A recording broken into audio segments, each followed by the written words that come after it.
It's game time on 1112 BISN with live game coverage.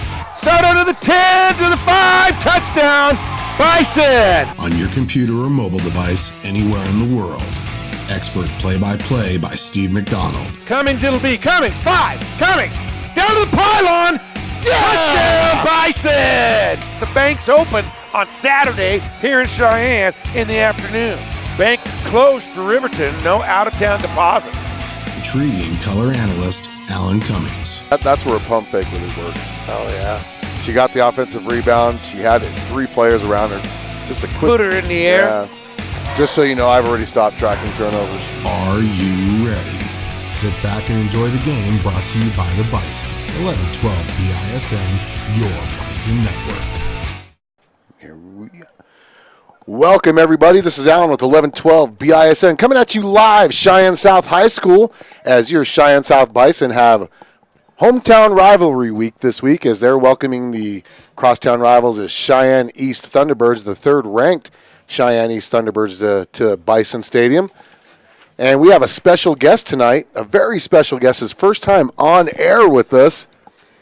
Known around the coaching circles, we call him Smitty, but we're going to call him Coach Smith for the broadcast. Coach, welcome to 1112 BISN. How's it going? It's going great. It's going great. Glad to be here. Glad you can make it as well.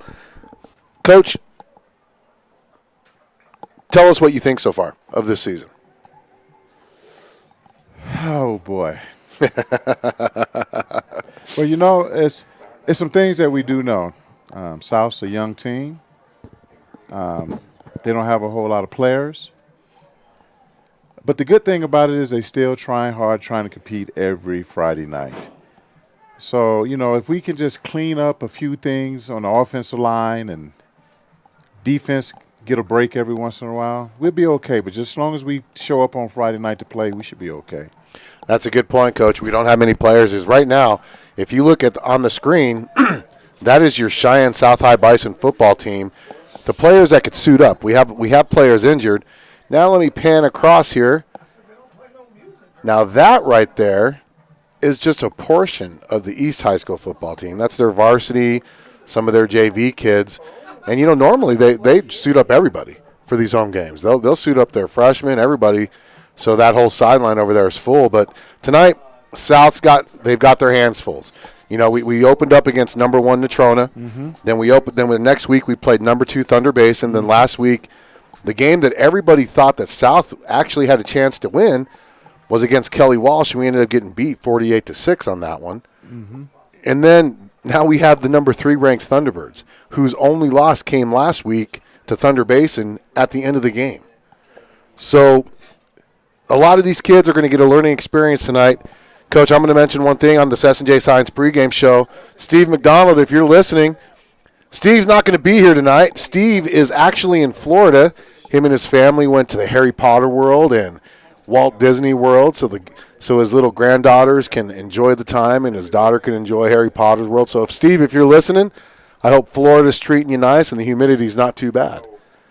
So I have Coach Smith here on the S&J Science pregame show, and we're going to go over some quick team stats really quick before we hit today's game here on the S&J Science pregame show. Let's go ahead and look at it on your screen right now. South and East compared to each other. South right now the 4th-ranked rushing team in the 4A conference at I'll say 190 yards a game. Rushing-wise for East, they're 8th at 154. Passing offensively, South not a passing team. We're only averaging 23 yards a pass, so we're 10th in the 4A conference to where East 330 yards. Now I'm averaging all this up. Mm-hmm. First in the 4A conference. Now here's where the biggie happens. Team offense. South right now only averaging 212 yards per game. East, 484 yards. That's not including the kickoff returns or the punt returns or anything like that. Defensively, this is where South's weakness is right now. Their rush defense is not very good. They're giving up 333 yards on the ground. East is for real. They're only giving up 73 rushing yards a game, which is first. Pass defense, South is first in the 4A conference, only giving up 113 yards, to where East is third. They're only giving up 133. The telling sign is total defense, where South is 446 yards per game they give up, which is last in the 4A conference. East is first at only 206 yards per game. Let's talk about that pass defense real quick, Coach. It says we're first at 113 yards. You know, that passing, especially in the 4A conference right now, it's kind of hit and miss. Being first on that one isn't necessarily a telltale that you're strong in the pass defense. That just means that teams aren't passing much against you, and it's because, like Coach Gala said, players are just out of spots right now on defense. All right. Another thing too is that the other teams are probably taking what South is giving them, and rushing, scoring touchdowns, getting first downs, and so they really hasn't been a whole lot of passing against them. They might see the same thing tonight from East. The good thing about tonight's game is that it's, like you stated earlier, it's a crosstown rival. These kids have grew up playing against each other, some playing with each other. So I think that East might be surprised if, how hard that South plays tonight. Exactly. And, the last time that South and East played here at South 2 years ago, we had a lightning delay at half, and they actually ended up calling that game at half with East leading. Mm-hmm. That's the second time in this rivalry that a game was called at half because of that. But like you said, a lot of these kids have played with each other, mm-hmm. a lot of them since third grade, mm-hmm. some of them since not third grade but maybe fifth grade, but then in junior high some of these kids played with each other. Some of these kids played here at Johnson, then went to East.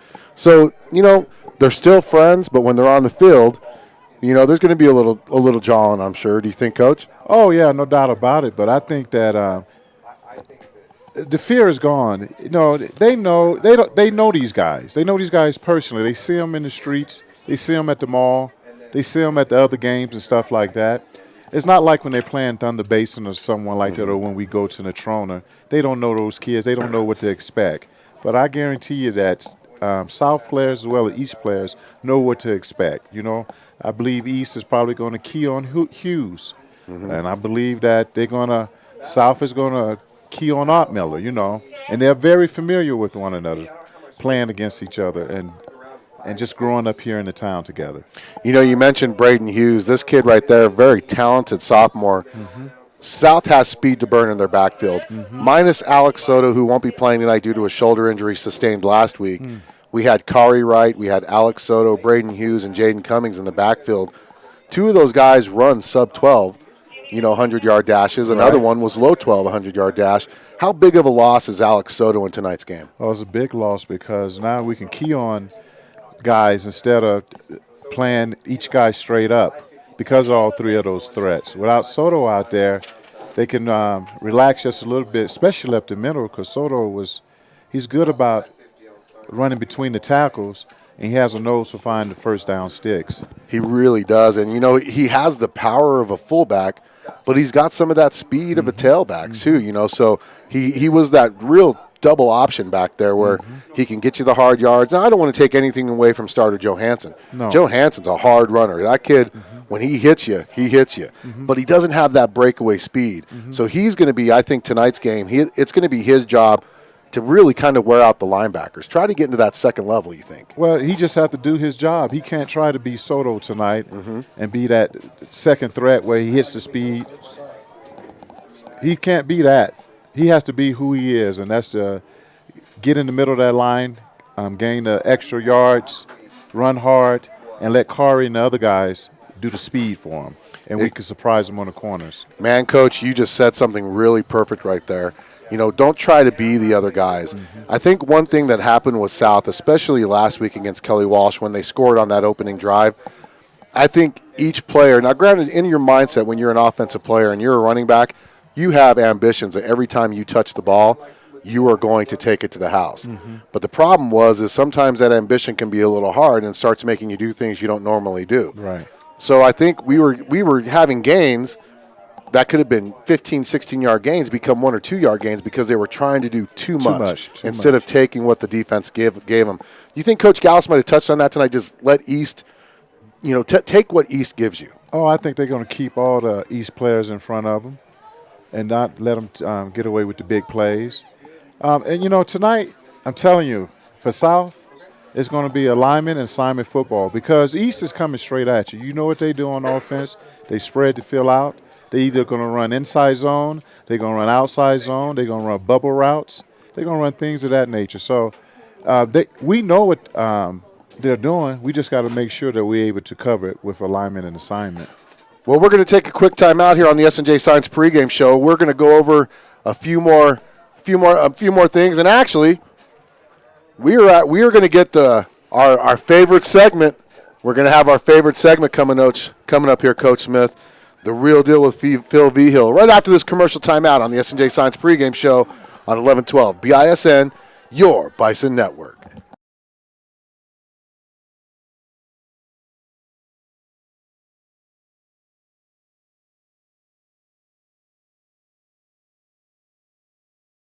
Facility in Cheyenne, Wyoming. We have established a reputation as an auto repair shop that is honest, performs quality body repairs and refinish, and strives for excellent customer service. And we guarantee our workmanship for as long as you own your vehicle. Call us today at 307-635-0639 or visit us at 1910 Missile Drive in Cheyenne. Missile Drive Auto Body. Quality without compromise.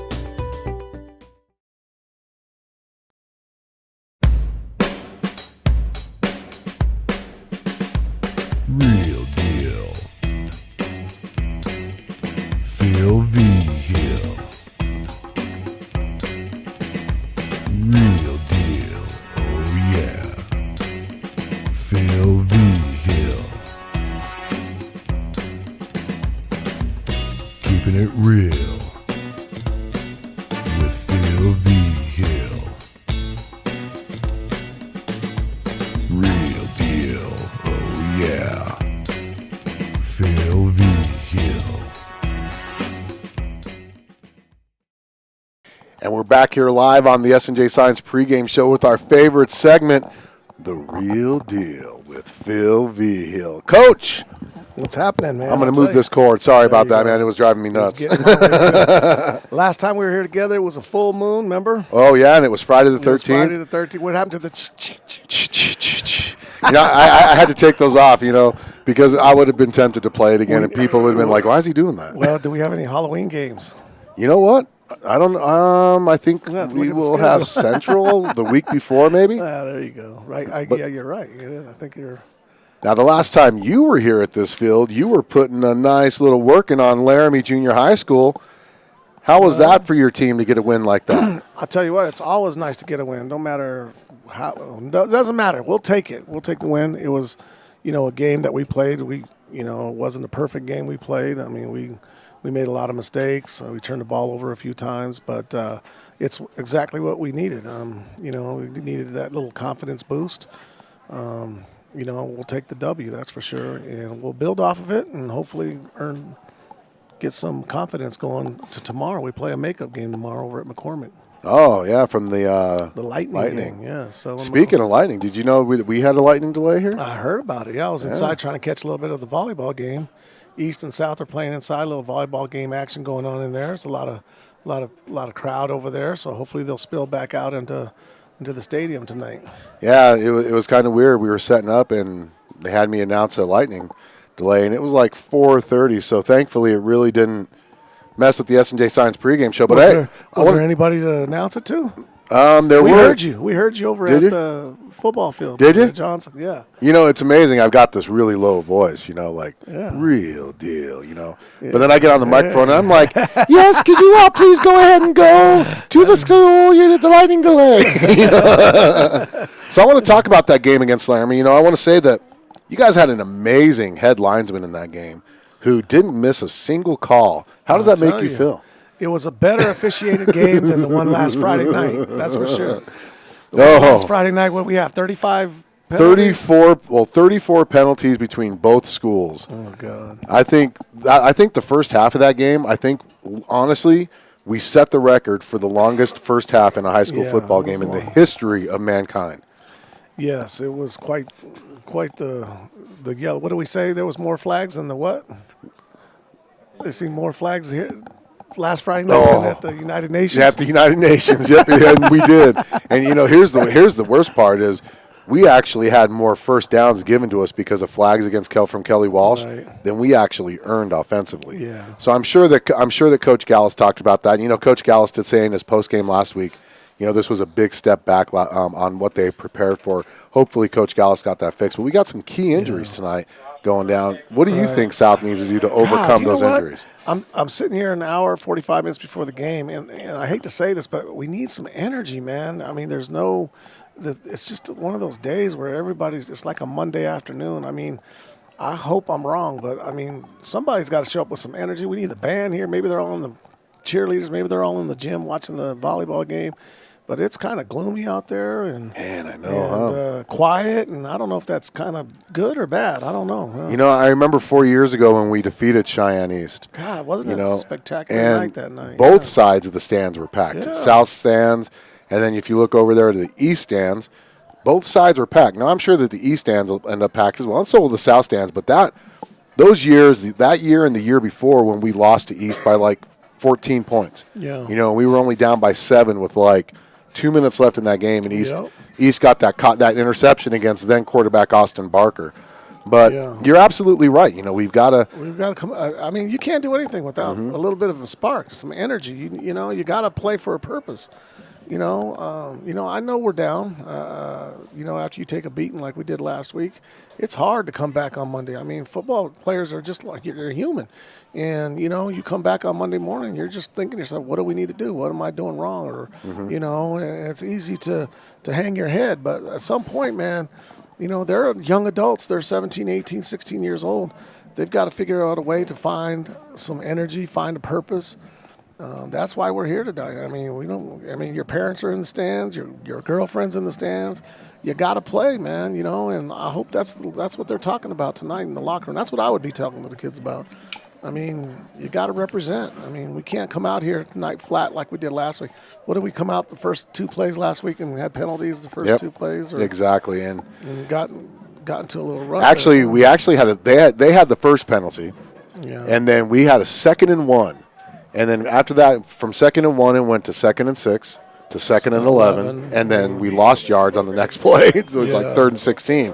So, well, Coach, I want to wish you best of luck tomorrow. Well, we're going to need it because McCormick's a really good team, but we've had 2 good practices. Coach Smith's got them, you know, he's got the offense looking fine-tuned. So, you know, hopefully we'll have a good game tomorrow. Doesn't surprise me one bit. I'll tell you what, make sure that those McCormick kids don't have any of those headbands on where they're coming out underneath the helmet. I made him take it out the last game. I'm going to tell you right now, Coach Smith was at practice day. He was practicing his analysis skills. He's going to be on his game tonight. Oh, I can imagine. He's already on his game. You told him last night. You must have told him last night because I think he was watching some ESPN. He's already called his family in Florida.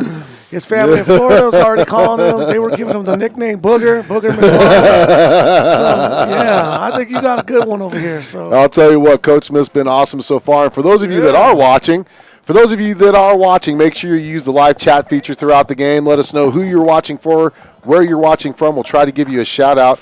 Just want to let you know that I am not the best play-by-play. I want to apologize now. Steve McDonald has like a amazing memory. Steve McDonald watching right now? Where is he at? Yeah, he hasn't said anything, you know, so he's in Florida right now, though. He's in Florida? Yeah, Disney World. Working on his tan? Yeah, well, yeah. He's working on getting those freckles to connect. That's what it is. So we're going to take another time out here on the SJ Science pregame show. Come back with Coach Smith, and we'll go over the Stampede to victory. I want Coach Smith to do the popcorn analysis, too. We'll get that done. We'll rock that. All right. You're listening to the Bison, 1112 BISN. Your Bison Network. Frustrating when an injury keeps you from the activities you love. Physical Therapy and Balance Centers has helped thousands of clients recover from sports injuries,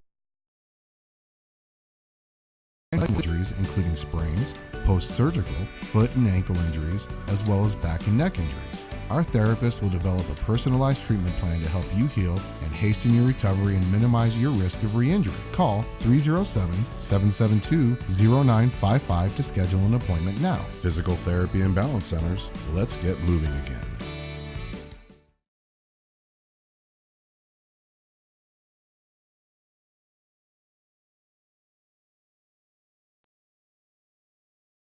This broadcast is being brought to you by the Bison, 1112 BISN, your Bison network. Back with the S&J Science pregame show with Coach Smith. Coach. Hey. Well, I'll tell you what. Here's what I did the first time we did before I broadcasted. I actually went to YouTube, and I pulled up a college football game that was on there. It was played like back in 1932 or something like that. And I turned the volume down, and I actually did the play-by-play for the color commentary for the whole first half. My dogs were looking at me like there was something wrong with me. So, no, there's nothing wrong with the practice. Trust me. You're going to do great, especially once this game going.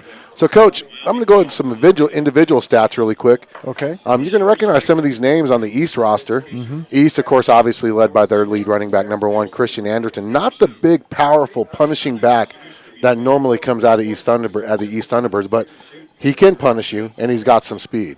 But then you've got also number 7, Colton Haugen, number 2, Jackson Hesford, as rushers for the East Thunderbirds. And then number 24, Ox Schroeder, who was supposed to be the main workhorse, but he's only averaging 12 yards a game. And then throwing-wise, you've got number 13, Graydon Buell, the Rock Springs transfer, who came to East last year. For South, you've got number 2, Alex Soto, who's leading the Bison at 65 yards a game, who won't be playing. Then you got number 5, Braden Hughes, the quarterback, 54 yards a game, followed by number 4, Macarius Wright at 34 yards a game, and number 25, Jaden Cummings at 33 yards a game. Passing-wise, Braden's only averaging 20 yards a game, but we don't pass that much. So those are some of your individual stats. So, Coach, what would be one of your Stampede victories for the Bison tonight? Oh, well, defensively, we got to keep them in front of us. We can't let East get any big plays. They're game killers, and that's what happened against Kelly Walsh. We don't need a big play. We need to keep it in front of us and make them drive down the field, let them know that we're in a big fight. And what we need for tonight is also for for Hughes to break a long one out. We need Cummins to get the ball, get down the field. All these guys have the potential. They have the skills to do it. They just need to show up. Like Coach was saying, that sometimes we don't look like we're ready to play. But I'm hoping, since it's a crosstown rivalry, that we come out fired up, ready to get it on. And, basically, man, it's football. Exactly. It's all the preparation you can do. You said it right there. It is the game of football. It's game of football. It's all about execution. And you mentioned one of my Stampede victories, which was defense. The first 3 games of the season, we had a lot of players that were out of position. And then we had a lot of players that had players right in their sights, and instead of putting a shoulder pad on them, their arms instantly went out and tried to grab the player to bring him down. These players they're a lot stronger than what they look. Sometimes you might see a guy in pads think, what, I can wrangle this guy down. Next thing you know, he's pulling out of your hands and he's going for a 70-yard touchdown drive. South's defense, the average scoring drive against our defense this year is 4.5 plays. So South has got to extend that to be able to keep their offense on the field, because this offense honestly was not built to overcome a 21-0 deficit. No doubt about it. And that's why defensively, like you stated, they're going to have to keep that ball in front of them. They're going to have to give some more effort. They're going to have to take the plays that they give them. If they have an opportunity to get plays for loss, they need to make sure that they capitalize on those. And all 11 men got to go to the ball tonight. We need a Bison Stampede for sure. Boy, they do. We definitely need a Bison Stampede. And I'll tell you another thing we need to do. We need to make sure our pass defense is truly the number 1 ranked pass defense, because Graydon Buell can chuck that rock, and he's got Chance Allmiller, the leading receiver in the 4A conference, to throw it to. So South has got to keep this on. So looks like we're really about to do the national anthem. Let's see. Nope, they're doing the visiting right now. So, Coach, first of all, thank you so much for coming up to help this week. Steve and I really appreciate it. 1112 BISN fans appreciate it. All of your former players and current players appreciate it. We cannot wait to get your knowledge on plays and all that. Man, I've been coaching against Smitty here for a while too, and so I hated playing against teams that you coach, because your offensive mind's absolutely amazing, and it's good to see you over here coaching on the South Side now for the last 4 years. 4 years. This is your 4th year, yeah? This is the 4th year, and I'm glad that I came to South. I want an opportunity to coach these kids because we want to do a foundation. We want a state championship over here at South. And it's going to start down in that 5th, 6th, 7th, and 8th grade when we get them in 8th grade. That's right. So, but I'll tell you what, we have a freshman class with more numbers than we've had in a long time, a freshman class that's finally going to be able to play freshman games to work up to varsity. So we're getting ready to do the national anthem. Let's see, because we're going to have to rise and pay our respects to our wonderful country.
I love our national anthem. Another great rendition by your Cheyenne South High Band. And you know what I love about that national anthem?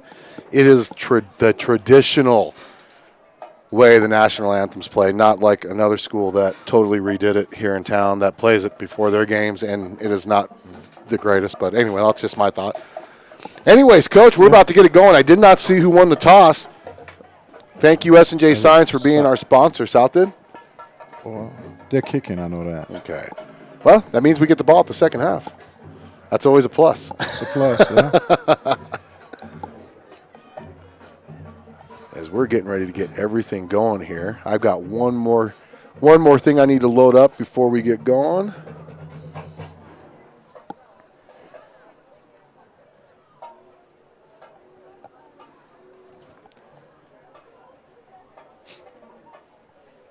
So we're going to have your Cheyenne South High Bison versus Cheyenne East, the third-ranked team in the 4A conference. Well, I'll tell you what, they got a lot of number one in rankings, too, in this term of stats. One thing that South cannot do is let stats determine how they're going to play this game, though. Definitely not. The game is not played on paper. It's played on the field. That's why we play it. In between the stripes. And I'm going to mess up every name I say tonight. I want to apologize to all you Bison fans, all of you East High Thunderbird fans that might be listening as well, or just fans of high school football. I am normally a color commentator, not a play-by-play. So once again, if you see me overrunning plays, I do apologize because we're also doing the stats. But we are waiting for both teams to start. Still about 2.5 minutes left before kickoff.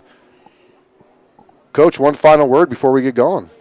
Well, it's time now. All the practice, all the preparation. It's time to execute now. It's time for the Bison to do what they've been doing all week. I'm pretty sure that Coach Gallis has covered all the things about the pass defense, keeping things in front of them. Offensively, we're just going to move the sticks, get first downs, and then touchdowns. So no more coaching now. It's time to play football. I'll tell you what, you said it right there. Move the sticks. Keep East's powerful offense off the field. Mm-hmm. Whatever you do, you got to keep those sticks moving. South will be kicking off. They're going to be kicking off from the left side of your screen to the right side of your screen, which if you'd want to know what that is, that's from the north to the south. South will be kicking. East will be receiving.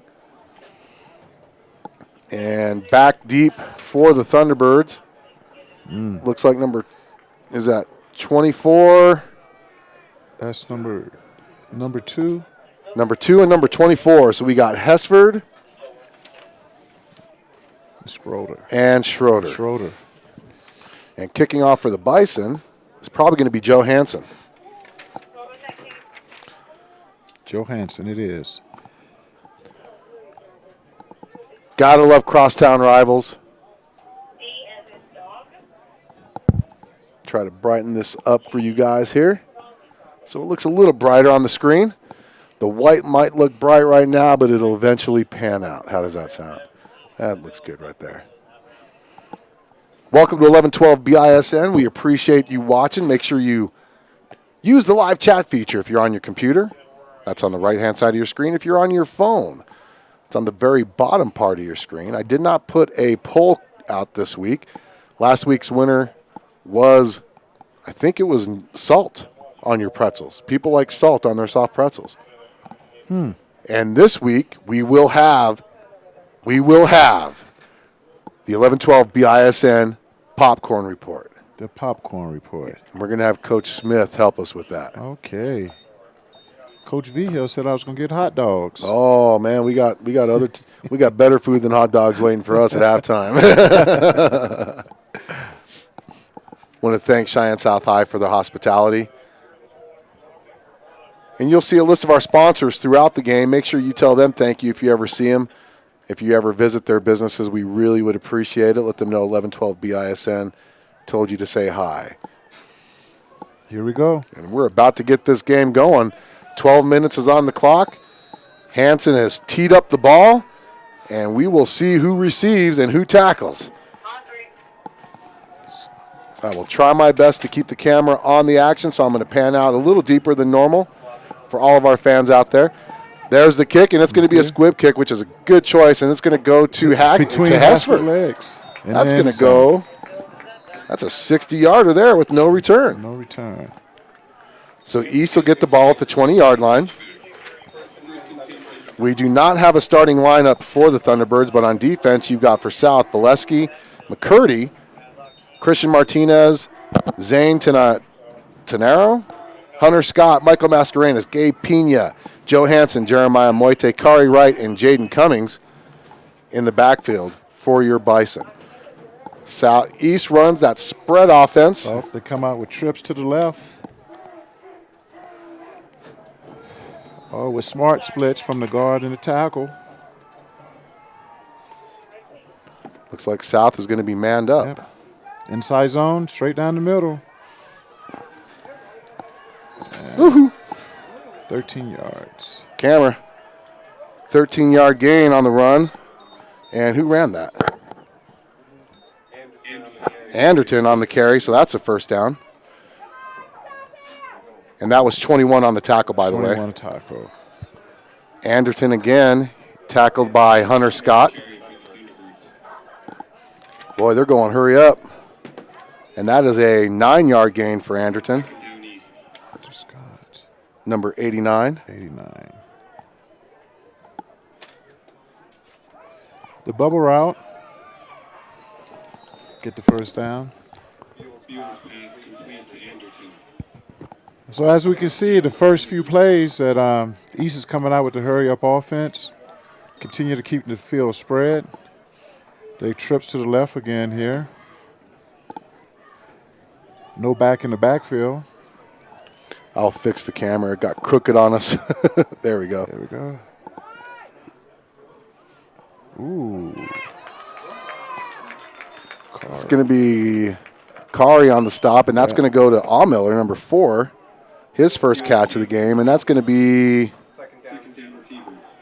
5 yards. 23. Number 23 on the tackle. Mm-hmm. Buell gives the ball to Anderton. He's got a hole, and he can go. And he's going to get stopped, and he's going to score. Touchdown. 46 yards for Christian Anderton. 5 plays on the drive. Touchdown East. We talked about the big plays, Coach. And there was I think Coach Goff has seen something on film to keep running the ball directly up the middle of the inside zone. Those were too easy. All of those runs were too easy.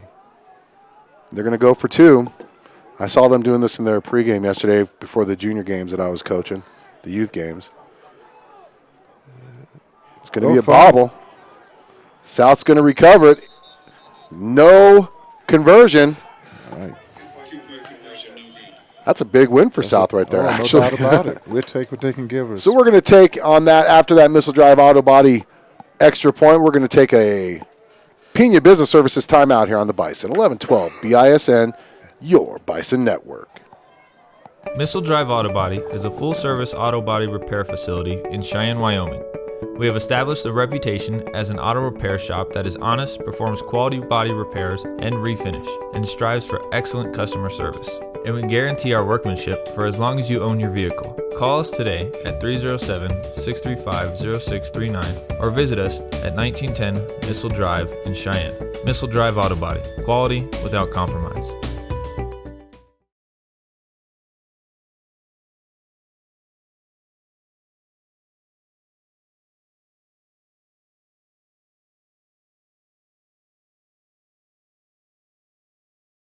And we're back here after that Pena Business Services timeout. The East Thunderbirds, the third-ranked T-Birds, lead our South High Bison 6-0. A fumble on the snap from Buell. Could not get it to Anderton. Sorry, our camera had a digger there. We had to catch it before it fell down, 5-10 feet to the ground. So back for your Bison is going to be Kari, right? Or is it Devon? No, number 20. That is Aaron Jones. Aaron Jones-Williams back deep. But they're going to kick it short. And that's going to be picked up by number 41, and he's going to be tackled by number 54 from the Thunderbirds.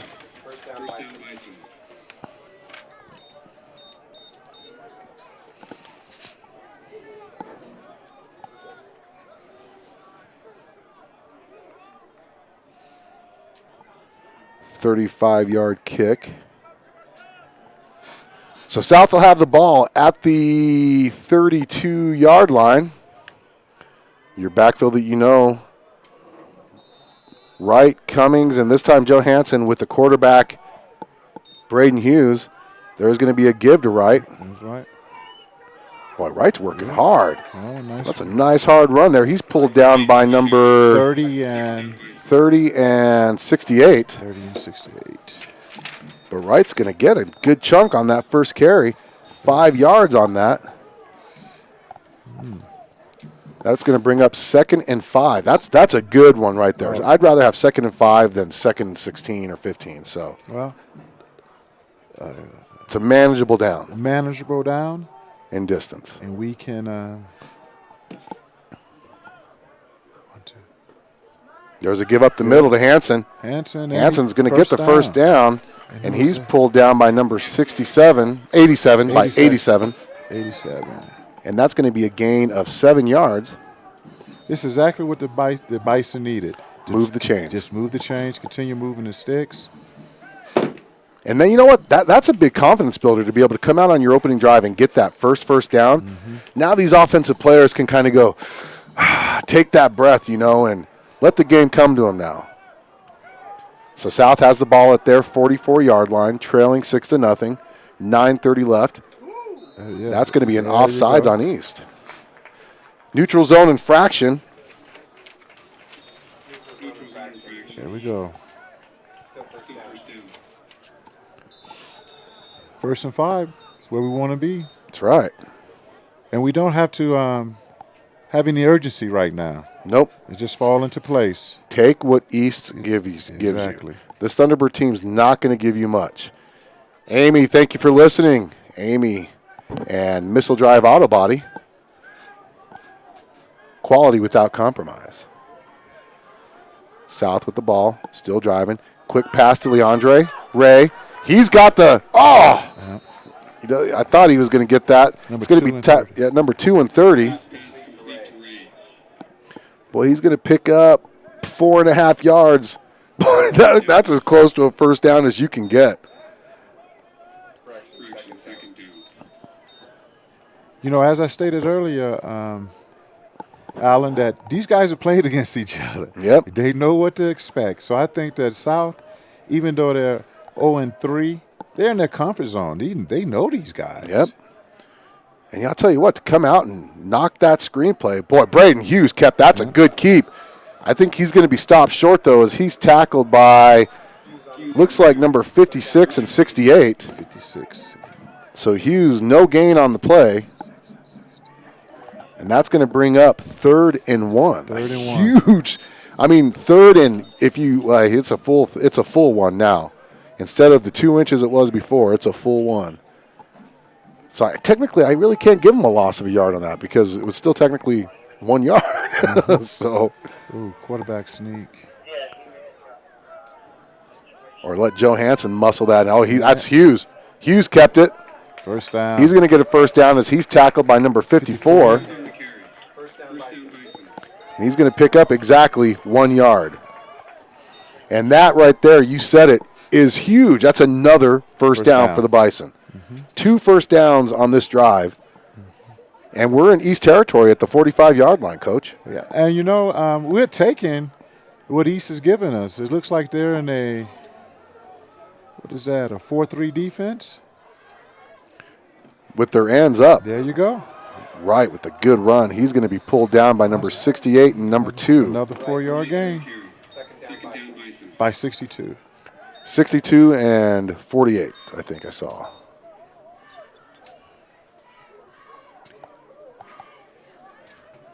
$52 and, well, no, was it 62? I don't see a 62 out there. We'll call it 52, Coach. How does that sound? Because I see a 50. Okay. 2nd down and 6. Right with the ball again. He cuts it up. That's a good cutback. Good. And he's going to be pulled down. And there's a flag. Gosh darn it. Hesford's on the play.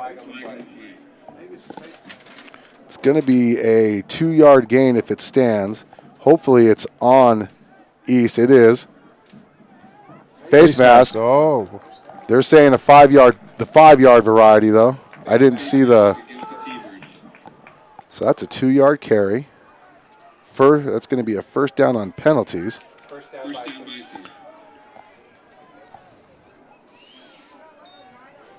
And a first down because of it. Another South High Bison first down. Folks, let us know how the audio is to this time. I wanted to make sure that we are on our actual microphone system, not our laptop this time. South moving the ball. Our 7th play of this drive, Coach. Got him again. Oh, and Hughes is going to have a big loss. He's going to be tackled for the loss by number 68. Well, that's a huge loss there. Huge loss. That's going to be a loss of 6 yards. Oh, longer than that. Man, 8-yard loss. That's what we didn't want to happen. Well, we need to stick to what we know. Yep. So now it's 2nd and 18 from the 41-yard line. Got to get this back in chunks, though. South with 4 wide receivers in the set. There's a quick pass play. Overthrown.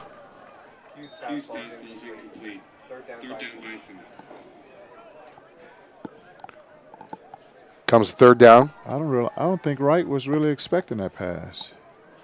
I don't think he was expecting it that fast. Right. That's nerves right there. That's where Braden just wanted to get rid of the ball. I hate to say it because of the nerves. You know, he's taking a beating back there at quarterback. I'd get rid of the ball too. I'd say hike and throw it. That'd be me. Cummings in motion, fake pitch. There's the quick counter, and that's going to be a loss. Tackle for a loss by number 68 again. And that is going to be a 3-yard? Yeah, I'd call it a 2-yard loss. They have it at the 43. Such a promising drive. And South is going to punt. And punting for the Bison is Braden Hughes. Punting from their 43-yard line. Back deep. I think that's Hesford. It is. It is. Don't kick it to him. He's fast. And Hughes, that's a good kick. Oh, and it just goes in the end zone. No. Oh, yeah, he caught it in the end zone. 43-yard punt. 23 on the net. That punt brought to you by Missile Drive Auto Body. We're going to take a Pena Business Services timeout here on the Bison. 11:12 BISN. your Bison Network.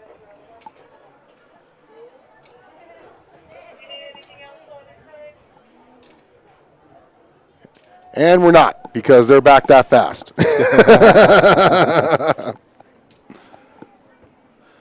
So now East will have the ball. We'll get a timeout here soon. And you know what? They're starting from their 20-yard line. That's exactly make them drive the field, but you cannot give up big plays. No. Number 13, Graydon Buell, though, is going to look for those big plays, especially when you got On Miller down low. But he's going to give it to Jackson Hesford, who goes up top. Eyesight zone. And there's going to be a flag. He was forced out of bounds by Joe Hansen. Let's see who this is on. They're talking to South. It's going to go against East. It's going to be from the spot of the foul. They're saying the spot. The flag's at the 25. But they're going to mark it off from the 22. Third penalty of the game. And they're going to replay first down. So Hesford does not get credit for that carry. You got Hesford, Lowe. I'm sorry, no. You've got number 5 for East, Michael Cole, and number 24, closest to you. There's the snap. There's the inside zone right up the middle again. Right up the middle. And there's Anderton going down, being brought down by number 21. Boy, they got it from the 12 to the 30, 18-yard gain and a first down. Anderton having a big game in this first quarter already. Talked about big plays. Cannot have that. I think South got their defense thinking prepare for pass, and East is running inside zone on them. Yep. And you know what? That's exactly as Jaden Cummings brings down Anderton that time with a 10-yard gain. That's exactly what Thunder Basin did to us. We were preparing for pass, 25 with the tackle. We were prepared for pass, and all Thunder Basin did was run the ball on us. And that's exactly what East is doing. 3 straight carries now from Anderton. All double digits. And here's the pass. And he's got him. He's got him. 24. That's number 24, Schroeder, and that's going to be a touchdown. 59-yard touchdown connection from Buell to Schroeder. As we said in the pregame, they got to keep him in front of them. Yep. He ran right past him. 59-yard touchdown pass. Boy. And he had our DB beat by a yard, 2 yards at the. You know what? Now he knows his speed. He might give him an extra yard or two. He might back up just a little bit. So they're going to go for the 2-point conversion again as Buell set to take the snap with. And he's going to look for a pass. He's got 2 guys wide open, and in that is number 4. Chance Miller.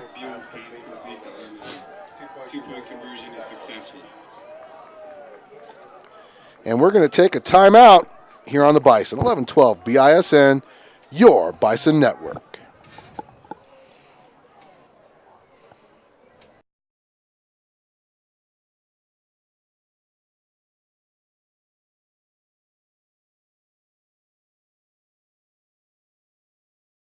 A dedicated agent who can help you make well-informed decisions about protecting your lifestyle. With years of experience in the insurance industry and an outstanding array of products and services for home, auto, and life, you can feel good you're doing what's right for your family. Let Robert Martinez be your insurance ally. Call him today at 307-514-5003.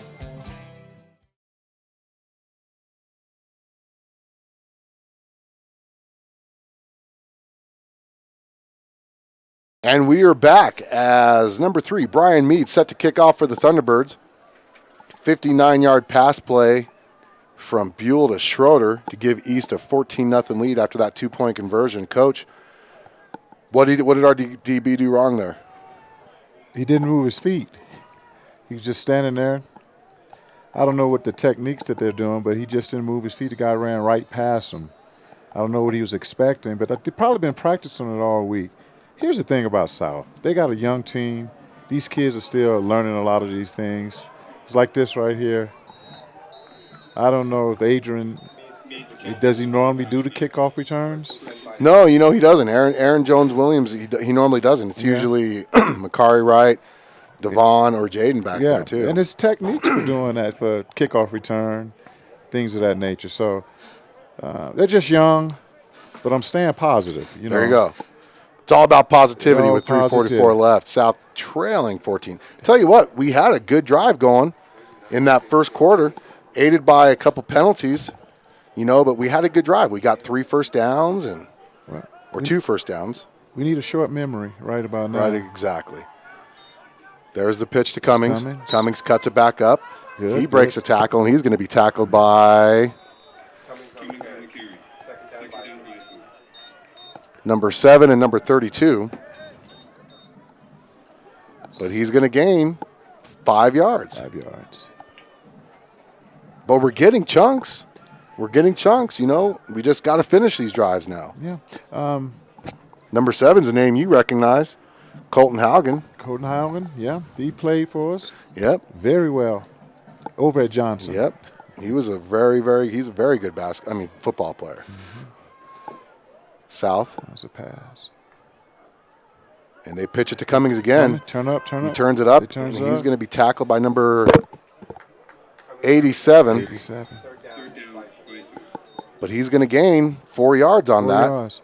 So we're duplicating what we did at the beginning of the last drive. Now we just got to keep it up. Oh, I tell you what. I'd rather third and shorts. Other than that last one where we had that big tackle on first down for a loss, we've had 3rd and shorts or 2nd and shorts. This is what you want to do. I mean, honestly, East is kind of giving us these yards. You got to take them while you get them. Right. Oh, and Cummings again. Run hard. And he's going to get the first down, though. Yep. But he's going to be stopped by number, looked like 87 and 17. 87 and 17. So he's going to get exactly 1 yard. And more importantly, move those chains. Move those chains. That chant was brought to you. That chant was brought to you by The Real Deal with Phil.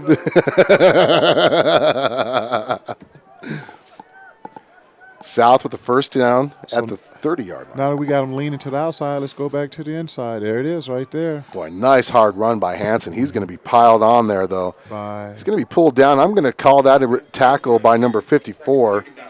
54. But Hansen gets a hard 3 yards on that. This is going to be the 14th play of the quarter. East defense is going to be tired come second quarter. It's the altitude. It's the altitude down here down in South Cheyenne. We're going to wear them down.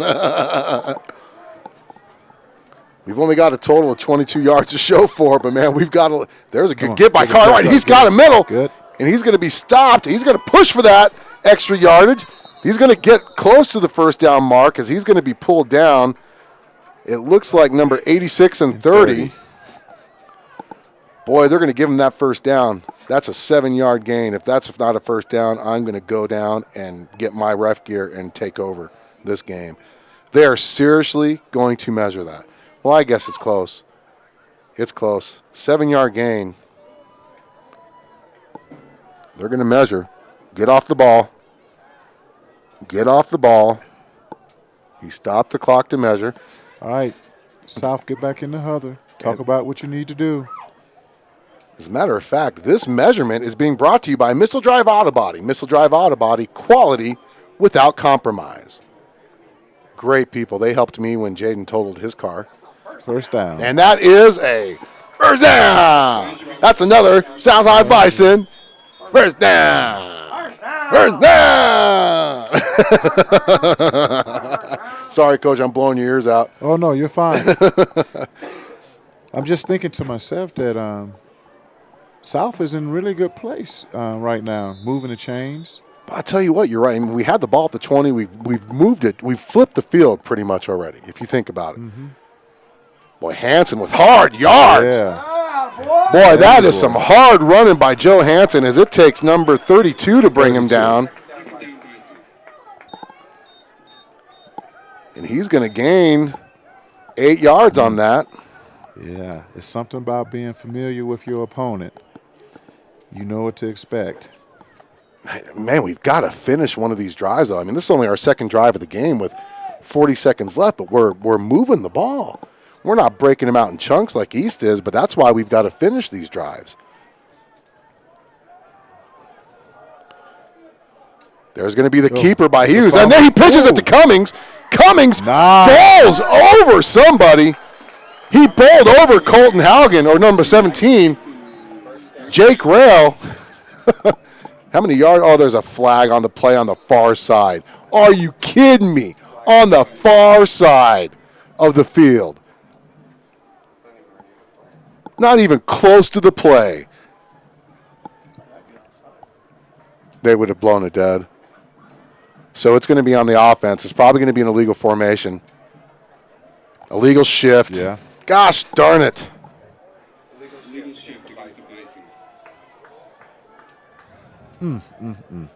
That is a live ball penalty. Oh, who was moving wrong? I'm going to have to go back and look at the replay. That long gain negated. Plus side, is it still second down? So that is a 5-yard penalty. It's still manageable. South's first penalty of the game. We need a quick strike right now.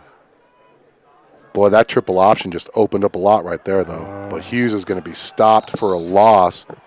Looks like number 68 and 52. As Hughes is going to lose just 2 yards. Well, and that's going to be the end of the first quarter. With your score, your South High Bison trailing right now to the East Thunderbirds, 14-0, but South has been moving. We're going to take a quick timeout on the Bison. 11-12 BISN, your Bison Network.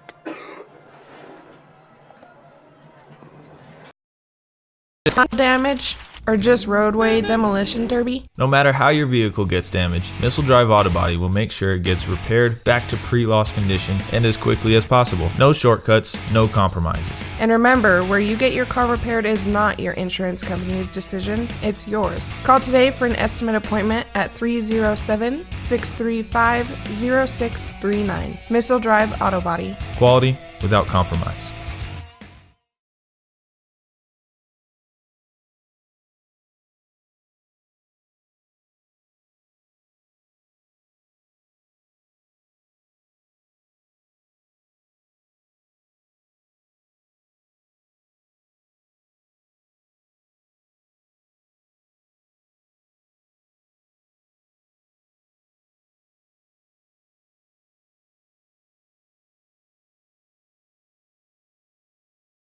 Back here for second quarter action. Don't worry, folks. I will get the quarter updated as soon as the next break comes on.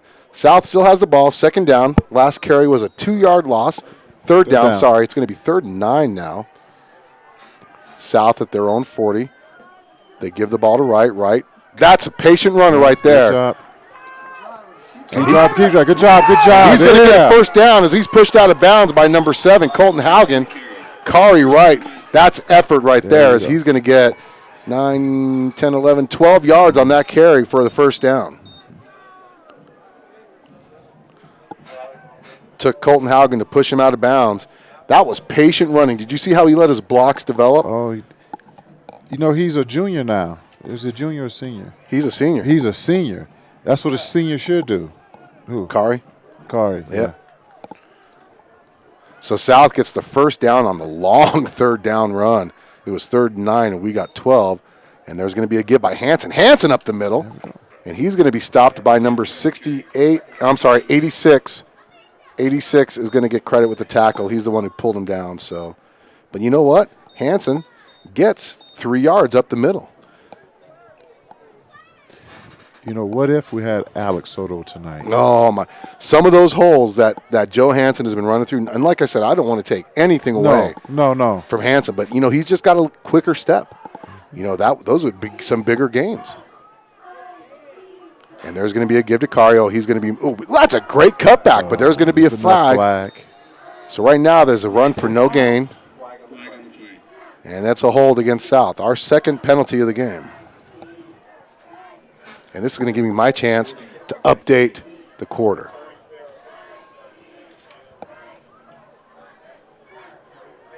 And that's – we win so many battles, and then that one small mistake is what puts us in the deep hole. And right now it's going to be second and, because it's a spot foul, long. Second and 21. 21.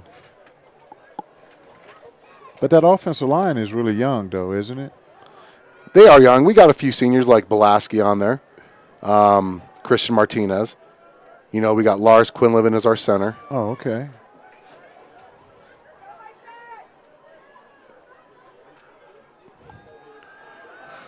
Hughes, get rid of it. Get rid of it. Oh. And he's going to take the sack. And that's going to be number 68 on the sack. There's a flag on the play. I think East is going to decline this one.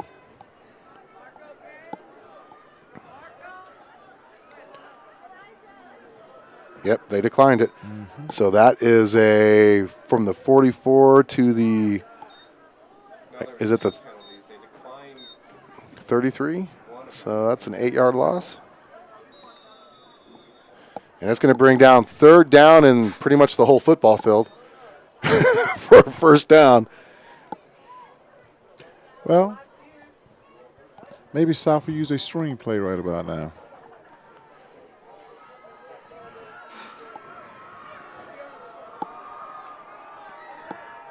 And that's actually going to go down as a sack because it was a pass play. There's a pitch to Cummings. Cummings cuts it back up the middle. He's going to get some yards, but he's going to be swung down by number 54 for the tackle. 54. But he's going to get, is it 5 yards on the carry? Was it 5? 5 yards. Yep. Fourth down, what do you do? Yeah. You flip the field, so that's a plus. You flipped it. One thing you want to do is you want to make sure that number 2, Hesper, does not get his hands on this punt, though. Hughes punts it, and it's going to go straight up. My goodness. And we're going to get the home bounce. There we go. And it's going to be downed at the – why is there a flag? Down it at the 31. Sideline warning. 7. 26-yard punt for Hughes. Sideline warning on the Thunderbirds. So now East comes out.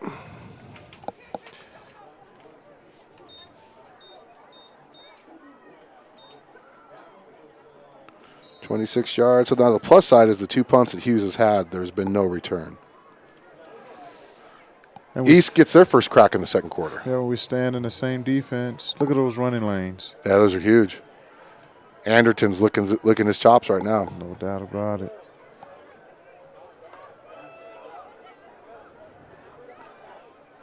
Oh, can't do that. That's illegal motion. Yeah. That's going to come back. What the? It's going to come back. I'm not even going to count it. I'm not even going to write that play down.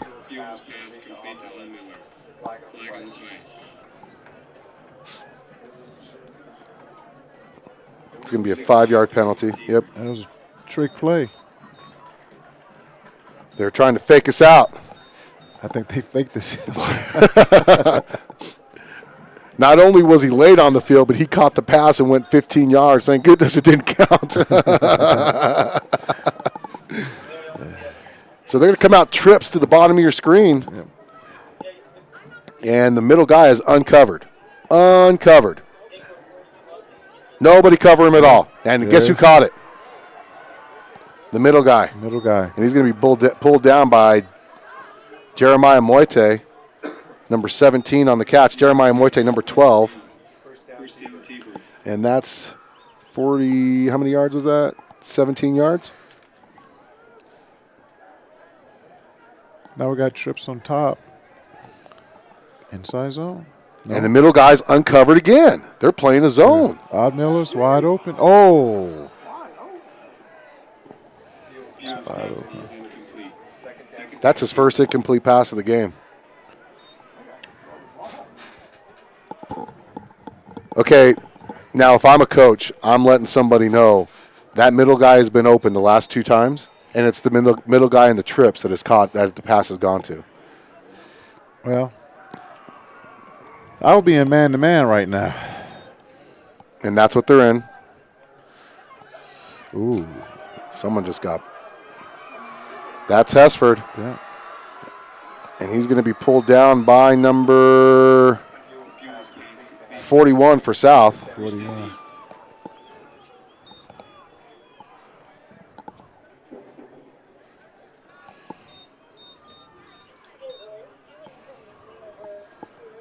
$29-yard pass for the first down. Are they in the middle? The trips, the middle guy's wide open. Wide open again. Wide open again. Right over the top. There he is, wide open. They're not a man-to-man. Nope, that was a zone there. Yeah. And that's going to go to number 17, Jake Rail. They've got to talk about this 24-yard touchdown pass because the middle guy in that trips is wide open. I think the safety should be covering that guy, either the safety or a linebacker or somebody. Usually it's the safety. Well, you know what? We have to go back to some basics here. Yeah. Go back to some fundamentals and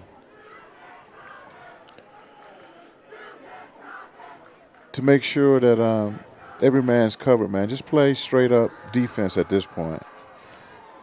And they're going to actually do the extra point. They're going to call a timeout. First timeout of the game for East as they lead 20-0 right now. This timeout brought to you by Pena Business Services. We're going to take a quick timeout with them on the Bison. 11-12, BISN, your Bison Network. Offers free high-speed internet, air conditioning, cable TV, and rustic cabins and large motel rooms to fit you and your family's needs. Located within walking distance of the Hot Springs State Park, downtown shopping and restaurants, why would you want to stay anywhere else for your next trip to Thermopolis? Wyoming owned and operated, the Round Top Mountain Motel and Cabins will make you feel like home during your stay. Make your reservation now by calling 307-421-7520. The Round Top Mountain Motel and Cabins in Thermopolis, a lot of Wyoming. And we're back as this missile drive auto body extra point is going to be. Now they lined up to do the extra point, the kick. So we'll see. That was number 24, Ox Schroeder, who was lined up. And that looks like that's what they're going to do. No tee. So I'd watch for the fake. I don't see a kicking tee.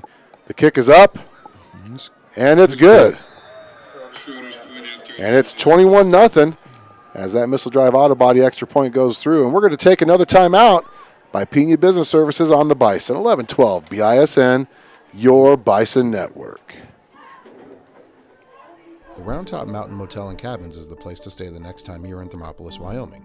One review from TripAdvisor says, the Round Top is a great place to stay, not only because it's old-fashioned and quaint, not only because it's very inexpensive, and not only because you truly feel like a guest, it is also just a 10-minute walk to the hot springs. I don't know why you'd want to stay anywhere else. Make your reservation now at the Round Top Mountain Motel and Cabins by calling 307-421-7520.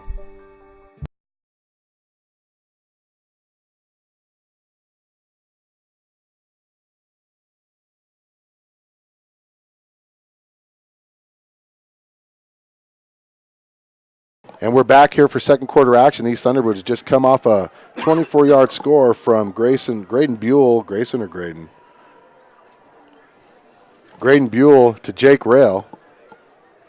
Uncovered. They were running trips.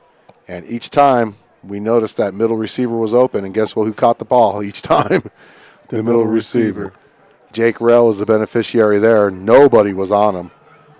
He was so open that going through his mind as that ball was in the air was probably like, please don't drop this, please don't drop this.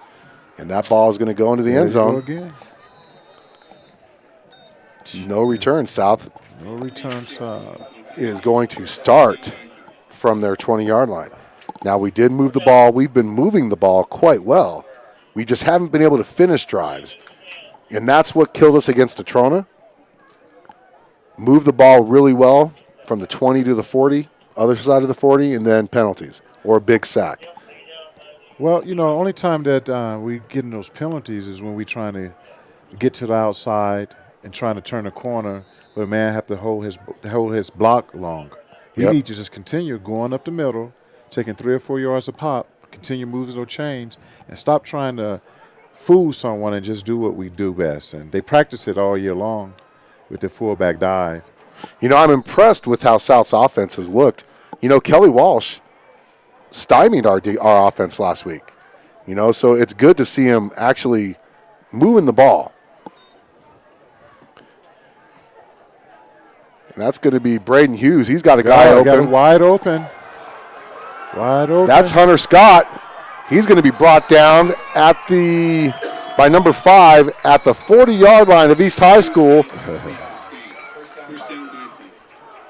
40-yard connection to number 89. He was brought down, I said, by number 5. Number right? 5.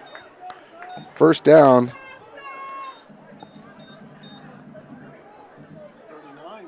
39-yard line, so 41-yard pass play. With Braden Hughes, you see him do that bootleg and just stand there. He knew that pressure was coming, too. He stood there like a veteran a grizzled quarterback. But in hindsight, that was a good play call. Cummings cuts it up the middle. And he's going to be brought down by the whole East defense. Let's credit that number 54. 54.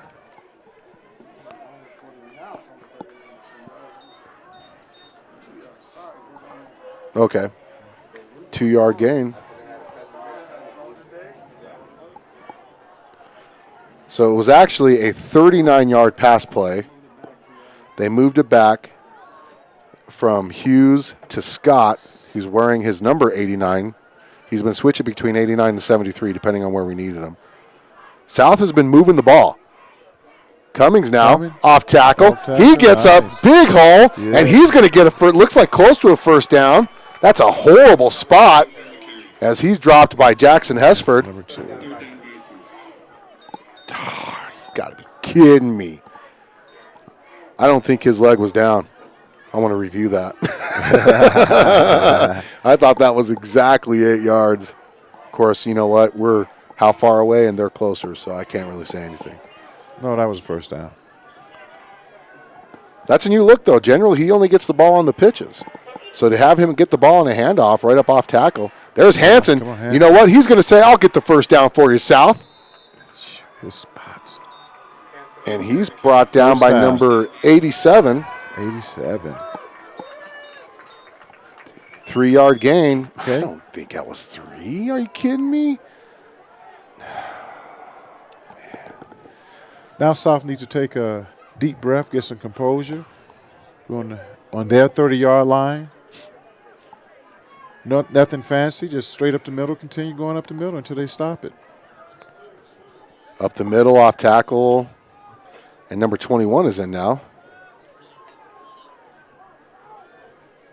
But they're going to give it to Hansen, who's met. No, Braden kept it. Braden kept it. There you go. Boy, I'll tell you, he's gaining that experience. He's brought down by number 17.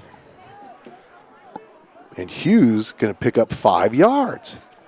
South moving the ball at will against this number 3 ranked. Was it number 3 or number 1 overall? Overall ranked defense. Number 3 against the rush.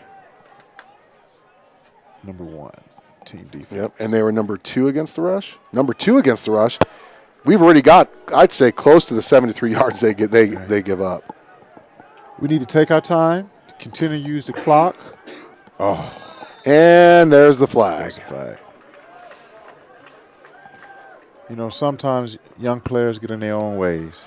Boy, they're going to talk about this, though. The 2 linesmen, the 2 wings are going to come over and talk about this. They're going to say, who did you see move first? You don't usually see the wings huddle up like this. At least all the games I've officiated and broadcast, I've never seen the wings huddle up like this. They're going to call it offsides on the defense. All right. Now let's see if this is going to give us a first down, though. First down. And they mark it a first down. That's the second offensive Okay. That's the second first down we've gotten because of a defensive penalty. Now we're in the red zone. Take a deep breath. Get your composure.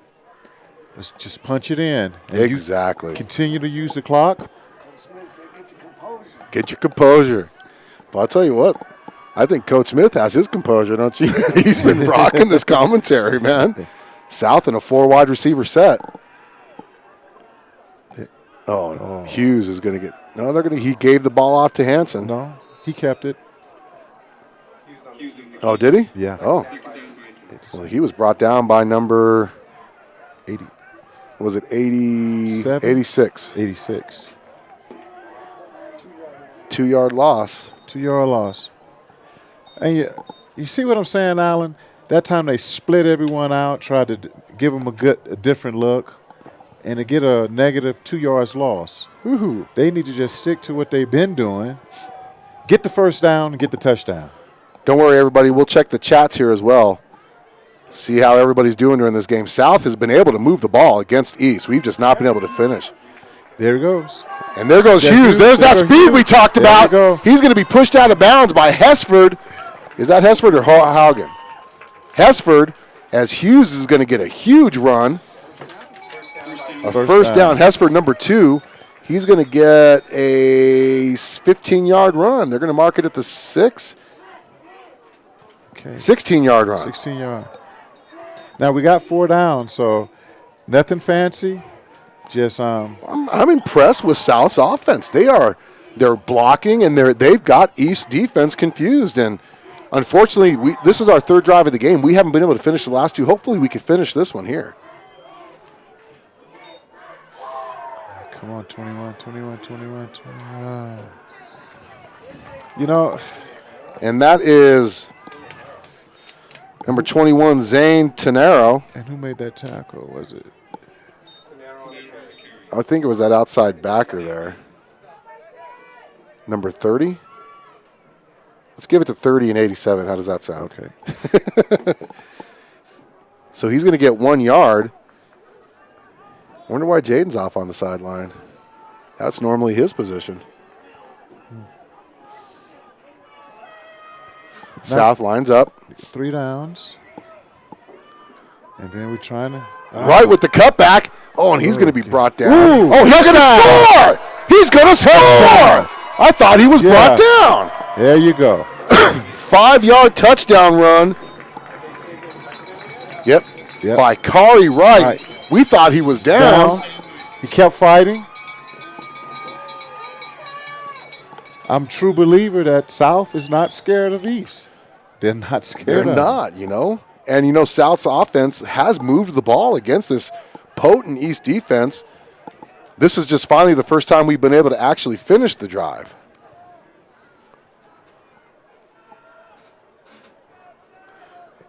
So now we're going to line up for an extra point. That's Joe Hansen. The kick is up. It's good. And it's good. Yeah. So I wonder what's wrong with Adrian Reynolds. He's been out the last 2 games now. South only trails 21-7 to the number 3 ranked East Thunderbirds. And with 3 minutes before halftime. No, I'll tell you what, Kari Wright has been playing unbelievable.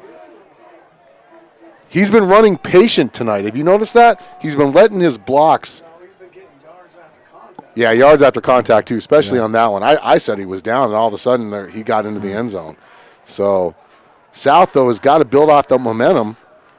21-7. Look at this. We've had 3 drives that we've gotten into East territory, the first 2, and then either a sack or a penalty brought us back. This one, there was no penalties, no sacks, and we were able to consistently move the chains. They kept taking that breath that you talked about, built their composure, and we finished it off with a touchdown.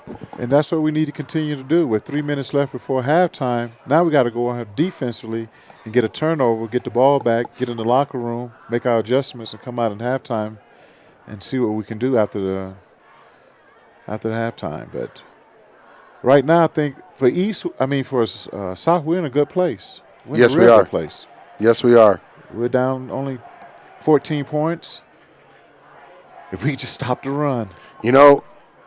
At this point, last game, we were down 30-0, getting ready to go into half against Kelly Walsh. So I think this is the step forward that Coach Gallus was expecting to see last week against Kelly Walsh. This time they're playing really good against this third-ranked Thunderbird team.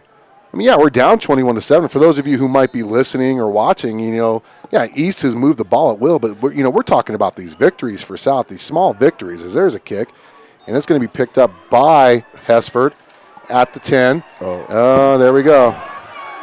And that's the one guy we didn't want to get it.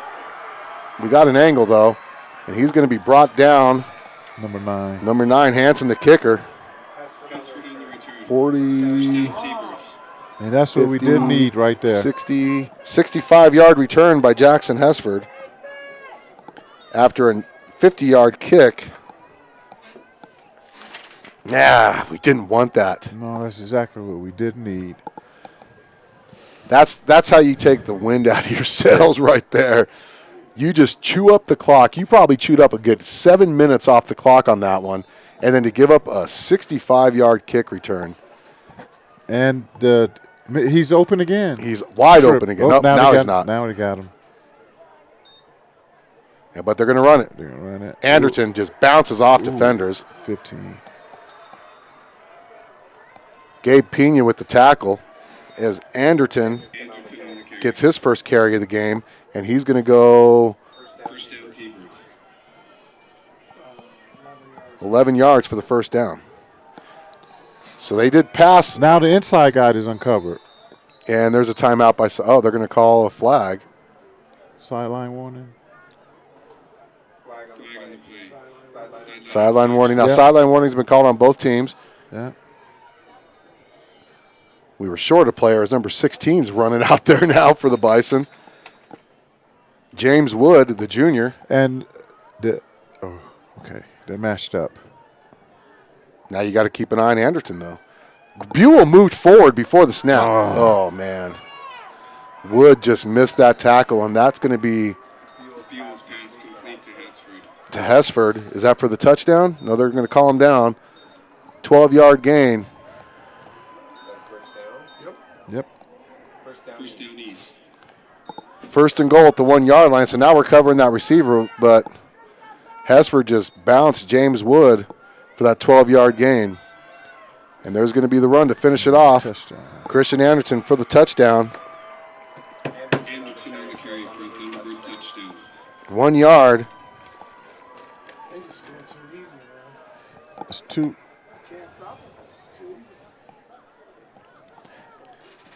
Well, I think it's the defense now. I can't really blame the players. Yeah. You got to put more men in the box. So Schroeder going back for the extra point. Snap is down. Kick is up. And it is good. That extra point brought to you by Missile Drive Auto Body. We're going to take a Gabe Pena Business Services timeout here on the Bison. 1112 BISN, your Bison Network.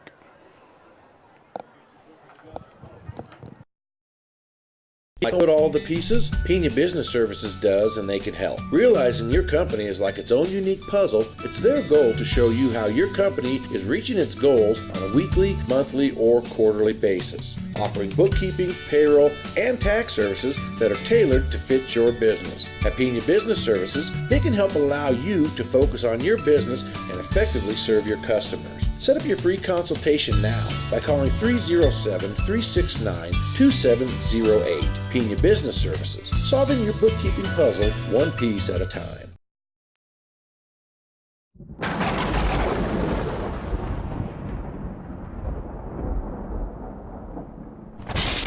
You're watching the Bison. 1112 BISN, your Bison Network. And we're back after East scored on 2 plays. Was it 3 plays? 3 plays. 3 plays. They lead 28-7 over the Bison. South more methodical on their scoring drive. Steve the Mac Daddy McDonald says hey to us from Florida. Say hi to my peeps down there. There's the kick, and he's going to let it go out of bounds again. So, Steve, if you're still watching or listening, Coach Smitty wanted to know, and Coach Vija wanted to know, How's that tan coming along? They want to know if you're working on that tan. Give a shout out to Fred McRae, who's also listening. Nicholas Hughes. We found out that number 7, Adrian Reynolds, our normal kicker, is out because of a concussion. I've never seen all of a sudden everybody's got concussions. 10, 15 years ago, nobody. Yep. With better helmets. So number 21 checking back into the game. So they're saving Cummings for defense only after those runs. They're saving him for defense now. Hanson's going to get stood up. No gain. Easton figured out to stop it coming down the middle now. He's going to be brought down by number 68 and 52. 68 and 52. No gain on the play. No gain on the play. Is it timeout? Yeah. And there's a Pena Business Services timeout. We're going to take one with him on the Bison. 11-12 BISN, your Bison Network. Physical Therapy and Balance Centers in Cheyenne is unlike any therapy center you've been to before. Our highly skilled, compassionate team of therapy providers are 100% focused on achieving optimal health and wellness for you. If you are tired of living in pain, want to just feel better and move better, or want to improve your strength, endurance, and physical conditioning, then it's time to get physical. Experience the physical difference today by calling 307-772-0955 or visit their website at physicalcenters.com. Physical Therapy and Balance Centers. Let's get moving again. Hey, this is Steve, And this is Alan, and you're listening to the Bison on 1112 BISN. your Bison Network. Back after that Pena Business Services timeout, South with a 2nd and 10 as the last run was by Joe Hansen for no gain. So your backfield is Kari Wright. Number 21 is Zane Tenaro, and Wright's going to get the pitch, and he's going to cut it back up. That's hard work right there. He was down for no gain, and he got at least a yard as he was pulled down by 56. 2-yard gain on the carry.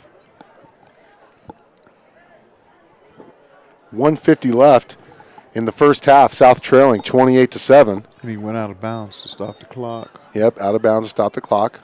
Oh, my goodness. As number 18 is checked in now. We really don't want to give the ball. Jamo Cimental, the junior. He's checking in at receiver. There's the give to Wright. Wright sees the lane, cuts it up. He fumbles the ball, and it's going to be East who recovers it. Oh, my goodness. Number 56 with the fumble recovery. 68. Did I say 56? Mm-hmm. Fumble recovery. This is exactly what we didn't need. I didn't want to turn over right there with 1:43 left. He got a yard on the carry, and then you saw the ball just pop up right in the middle there. Yeah, he was trying to get that extra yards, get more yardage. Yep. Spent around and lost his grip on the ball after the hit. So there's the trips now.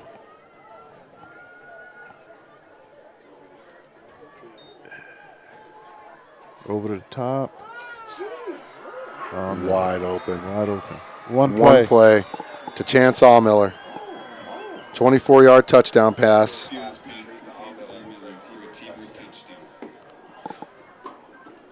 Mark, is it a 15-minute halftime or a 20-minute halftime?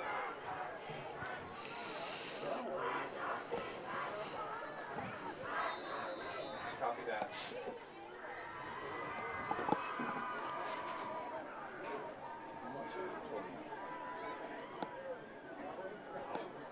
Kick is up, It's good. and it's good.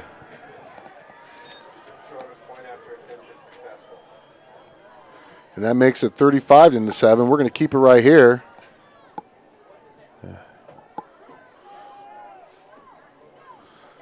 Man, Coach, that fumble there, I mean, credit East defense for forcing the fumble.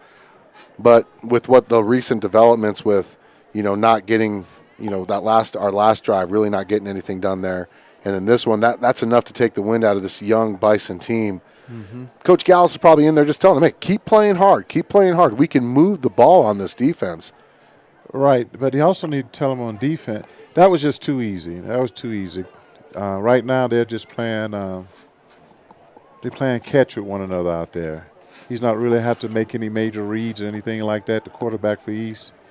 He's just finding the guy that's wide open and just tossing it to him. They're playing catch. So defensively, we're going to have to do something, man. Whether it's man-to-man, got to get out that zone instead of sitting back, get up in their face, and make them play. So here comes the kickoff. The last 3 have gone into the end zone. Now we got 2 back there. There's a short kick, and it's going to be picked up by Mascarenas, and he's going to be tackled by number 11. Short kick. Mascarenas got the ball at the 15. So he's going to get 15 yards on the return. 45-yard kick. South has the ball. South has the ball. I'll probably one run play, 2 plays, and nail it down. I'm trying to effort why Cummings is out. He didn't even play on that last defensive possession either. I wonder if he got hurt on that last run. He's been nursing that ankle. That'd be Cummings and Soto out on your starting running backs. Hanson. Oh, no. That's a good keep there by Hughes. Well, Hughes really knows how to run that QB option. Mm-hmm. And he was tackled by number 7. He's getting better and better each game. Running that option. 7 yards on the carry. 1:11 left in this first half. South trailing 35-7. And you would think for those watching who might just be tuning in that South has been like 3 and out. That was our 32nd play of the first half. We've been able to run the ball against East. We just have not been able to finish these drives. There's another keep by Hughes, and Hughes stiff arm. He's got the corner, and he's still running. He's going to get all the way to the 45. Forced out of bounds by number 2, Hesford. And that is a 16-yard gain for the first down. And we've had drives that were killed because of a deep sack, then a penalty, and then the last drive with the fumble. So it's good to see the offense moving again. This is how you build confidence going to half, especially when you get the ball at half. Exactly. It'd be even better if we can get a score. Hughes. He's wide open. He's wide open. The wrong one. Wrong guy. He had the wrong guy. He looked at the wrong.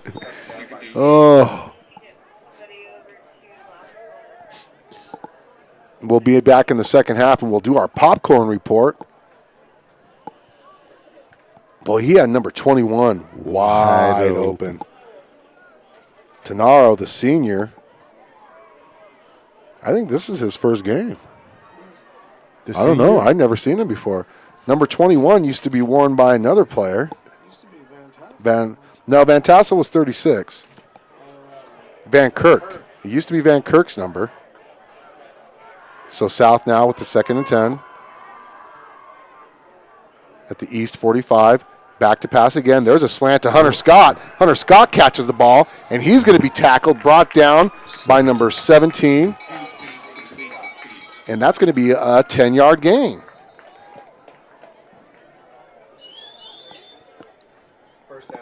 First down for the Bison. Quick stoppage of the clock with 12 seconds left. South is going to call a timeout. Well, I think it's time for a double move now, Coach. Take your chances. 11 seconds left. Let your receivers do a double move on the outside. Exactly. I completely agree. How many timeouts is that for South? That's our first. We still got 2 timeouts. We could do a quick play. I don't know Joe Hanson's length, maybe, his distance on field goals, but maybe get a quick play, call a quick timeout, make that shorter to try to get that touchdown. Yeah.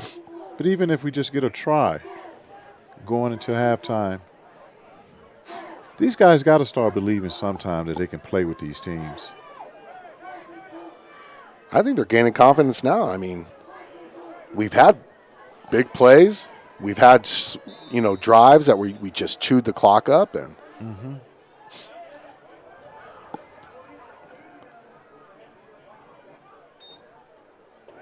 Hughes, there deep he is, drop. number 11. Get rid of it. Get rid of it or get out of bounds. Ooh. Oh, he's going to get crushed. Oh, he just got crushed by number 52. Oh, that was the hardest 2-yard run I've ever seen. And, Braden Hughes he's 5'6", and he's an athletic build. But when you get tackled by a guy that weighs, hey, that's Bradley Whitwright, 180 pounds, and has been playing football since 3rd grade. Yep, Johnson kid. Did he play for the Bison? Yep, he played for me all 4 years in elementary school. Hard worker, smart football player.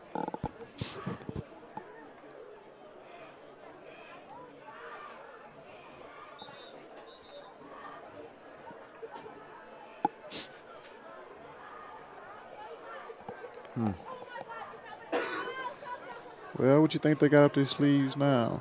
Well, you just called another timeout. You got 2 seconds left. Yeah. I don't know. Look like they're in cover 4. I think they're just going to run the ball, honestly, or do another QB bootleg, hopefully catch him in his zone. Hughes, deep drop, throws it. It's going to be batted. Intercepted. Oh, no, and he's got nothing but green in front of him. He's going to be pushed out of bounds. Who got that interception? Miller. And he's going to run it all the way to the 44-yard line. So that's going to be a 30-yard return.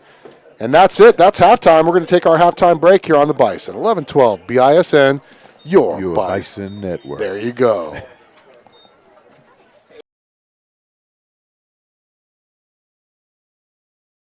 Pena Business Services, providing bookkeeping, payroll, tax, and notary services.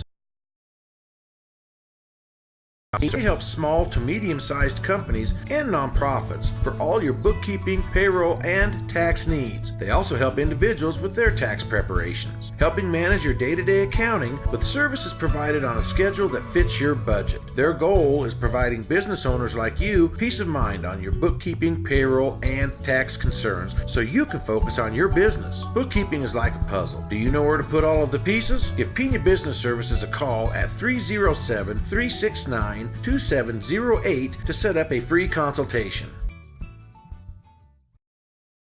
Welcome to the historic Round Top Mountain Motel and Cabins. Located in scenic Thermopolis, Wyoming, it is within walking distance access to the Hot Springs State Park, as well as world-class fishing, motorcycling, golfing, rodeo grounds, and downtown shopping and restaurants. A Wyoming family-owned and operated motel for travelers, offers seasonal rates for nightly, weekly, and monthly rentals. Senior, military, and government discounts are also available. Stay at the Round Top Mountain Motel and Cabins on your next visit to Thermopolis, Wyoming. Make your reservation by calling 307-421-7520 and tell them 1112 BISN sent you.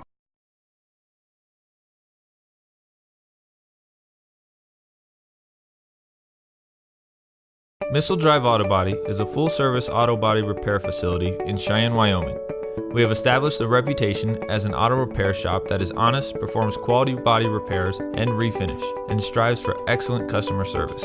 And we guarantee our workmanship for as long as you own your vehicle. Call us today at 307-635-0639 or visit us at 1910 Missile Drive in Cheyenne. Missile Drive Auto Body. Quality without compromise.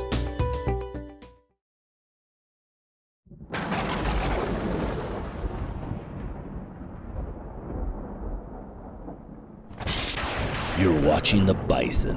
1112 BISN, your Bison Network.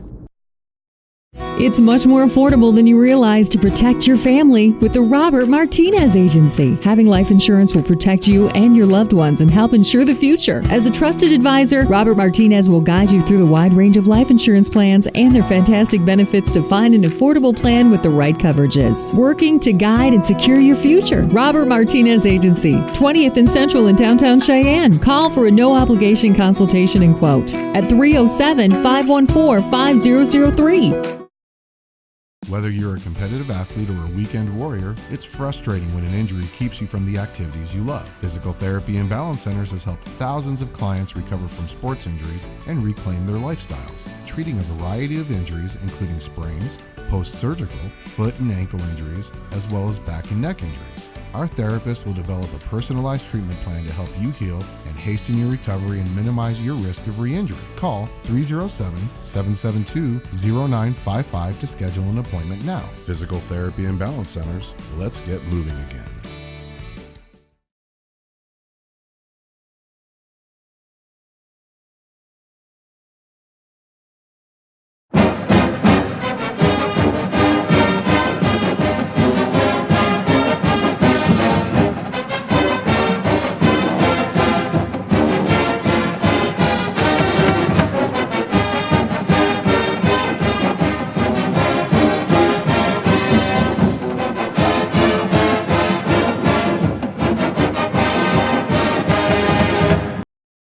Hit a deer, Parking lot dings, hail damage, or just roadway demolition derby? no matter how your vehicle gets damaged, Missile Drive Auto Body will make sure it gets repaired back to pre-loss condition and as quickly as possible. No shortcuts, no compromises. And remember, where you get your car repaired is not your insurance company's decision, it's yours. Call today for an estimate appointment at 307-635-0639. Missile Drive Auto Body. Quality without compromise.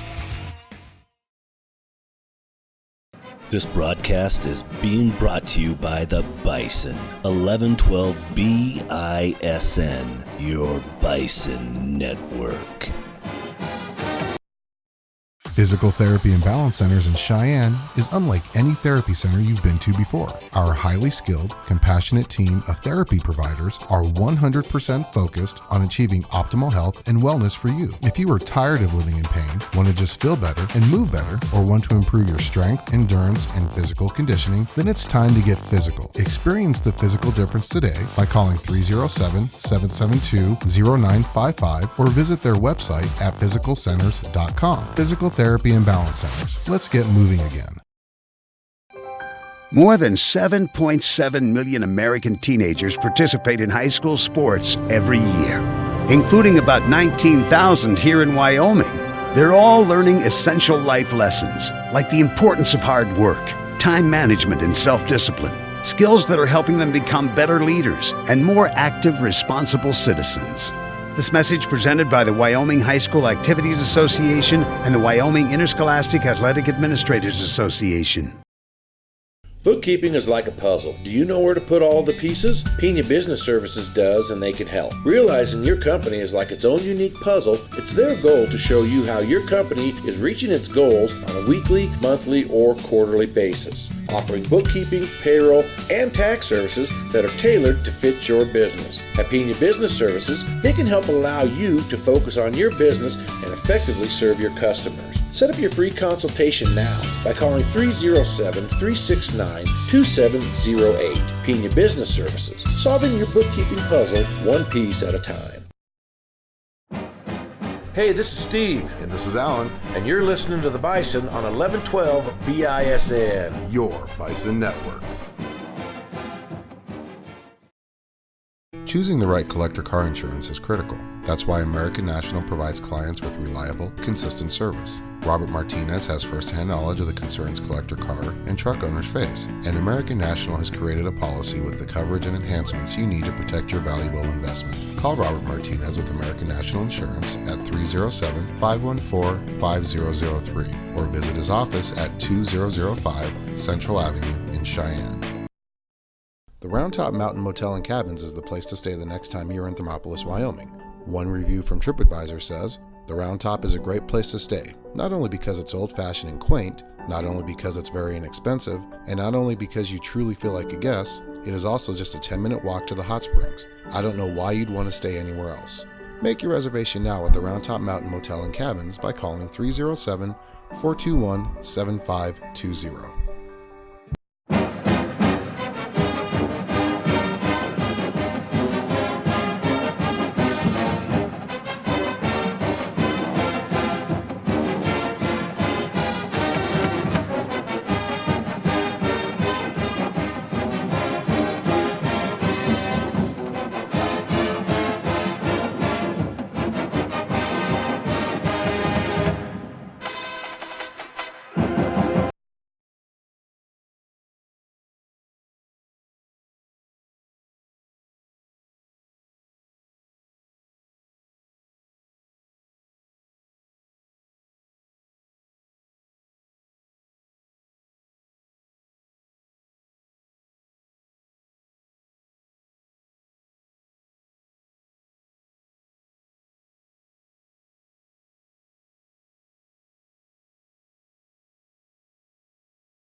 Cabins in Thermopolis offers free high-speed internet, air conditioning, cable TV, and rustic cabins and large motel rooms to fit you and your family's needs. Located within walking distance of the Hot Springs State Park, downtown shopping and restaurants, why would you want to stay anywhere else for your next trip to Thermopolis? Wyoming owned and operated, the Round Top Mountain Motel and Cabins will make you feel like home during your stay. Make your reservation now by calling 307-421-7520. The Round Top Mountain Motel and Cabins in Thermopolis. A lot of Wyoming at a very competitive price. It's much. Hey, this is Alan with 1112 BISN coming back at you. Still halftime here at Cheyenne South High School. We're about 2 minutes away from the end of the half and then the 3-minute warm-up period, so we still got a good 5 minutes. I'm going to go ahead and go over some offensive stats with you here. Your Cheyenne South High Bison have ran the ball 33 times against East, 33 carries for 112 yards. We have 6 passing attempts for 53 yards, and then 2 special teams returns for 25 yards. Our leader in the day in rushing is number 4, Kari Wright, who's got 9 carries for 36 yards, followed by number 5, Braden Hughes, 11 carries for 27 yards. And then Joe Hansen, 6 carries for 24 yards. Jaden Cummings, 6 carries for 24 yards. And then 21, I have Zane Van Kirk, but it's actually Zane Tinaharo. Same person, different last name. So he's got 1 carry for 1 yard. And then for the Cheyenne East Thunderbirds, they've got 18 plays for 343. Well, let me go back to this really quick. So South total offense has 41 attempts for 190 yards. We're averaging 4.6 yards a attempt. Now, you got to remember, we're adding in the special teams returns on those. So you add in 2 of those returns for 25 yards.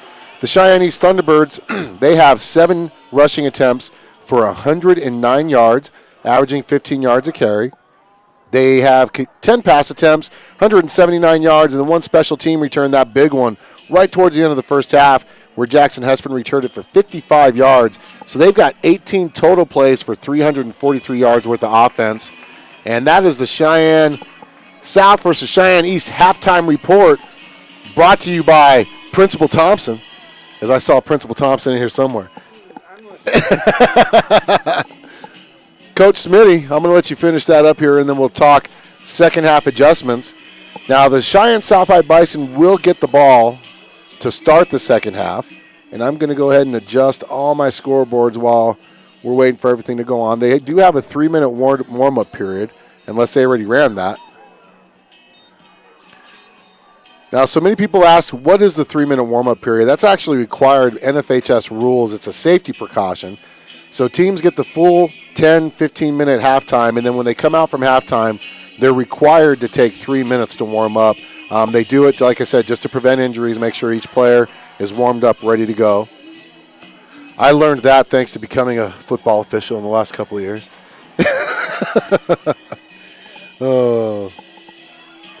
So we're going to receive the ball in the second half. We need to go ahead and regain our composure, move the ball back down the field, and get something positive out of our first drive. Not make too many mistakes. Build off what they did towards the end of the first, except for that, that fumble, and they moved the ball. Yeah, but, sometimes we just get in our own way. Yep. And the fumble, Kari was trying to get the extra yards. Yep. So that's what, really caused the fumble. But I know that Coach Gallus has probably touched on all these points. Now the kids just have to go out there and take care of business. And East was the number 1 ranked defense overall coming into this game. Number 3 against the rush, or number 2 against the rush. They only give up 73 yards rushing. South has already ran 112 yards against the number 1 ranked defense in the state. We just, like you said, we've kind of gotten in our own way. Penalties, big tackles for losses. I think, honestly, you could see the growth of Braden Hughes from the first quarter to the second quarter, because in that first quarter he took that 8-yard loss, which was huge. Mm-hmm. Second quarter he made something happen and either got rid of the ball or gained 1 yard. So, just that growth in the first 2 halves, or first 2 quarters, interesting to see what they come out with here.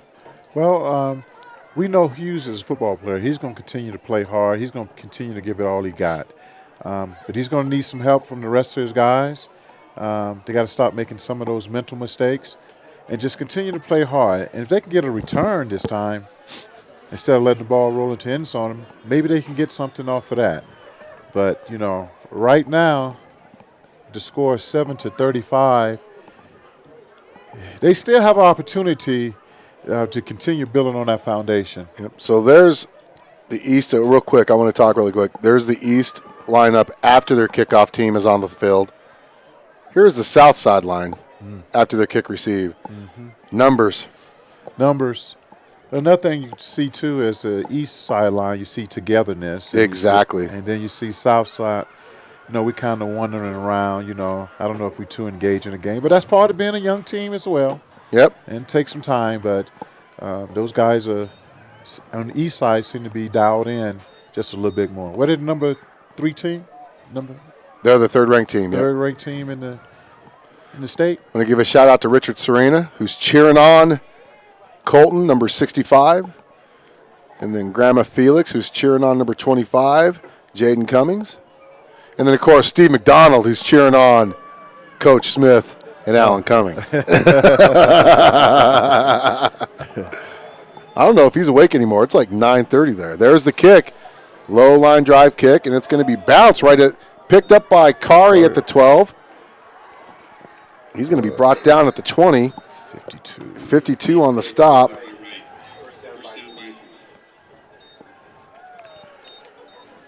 And that's going to be they mark it at the 20 or the 21? Looks like the 21, so a 9-yard return. So here's where we talked about, Coach, all the stuff that you talked about right here. And I'm interested to see, you know, are they going to emphasize running that middle because they had so much success? Exactly. Yeah. That running lane is still there. And there's the give to Hansen. And he's the pitch. Oh, he's the pitch. They pitched it. And that's Cummings with the carry. And it's coming back. Yeah. Boy, they faked us out up here. And it's right at the line of scrimmage, so at least it's not behind the line of scrimmage, which would have been huge. So it's just going to be a straight 10-yard loss. But still, it's a 10-yard loss. It's a 10-yard loss. That's not the way you want to start off the second half. And I keep on saying that when you're doing those pitches to the outside, these offensive guys have to hold these blocks a little longer. Yes, That's they do. What calling these holds and these holding penalties. That was his first carry since early in the second quarter, and then he exited with a rib injury. Let's see if they can get this back, Coach. Still first down. First down. Hughes, back to pass, wide open. There's the reception, and he's going to be brought down.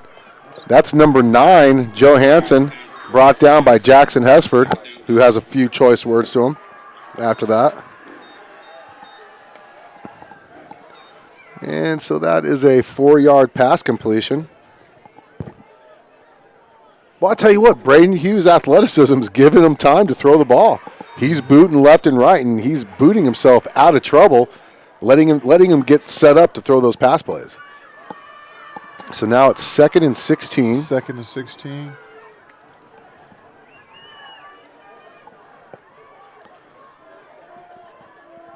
There's the pass to Cummings. There Cummings. Cummings brought down by number 5.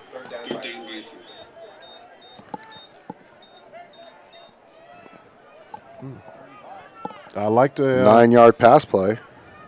I like the play calling. I hope the coach. Well, I know that Coach Gall is calling plays that his team is confident in running. But I'll tell you what, they're looking a little confident. I mean, you had a 1st and 20 with a hold, and now you just a 3rd and 5. You've gotten 15 yards on 2 plays. Can they get the first here?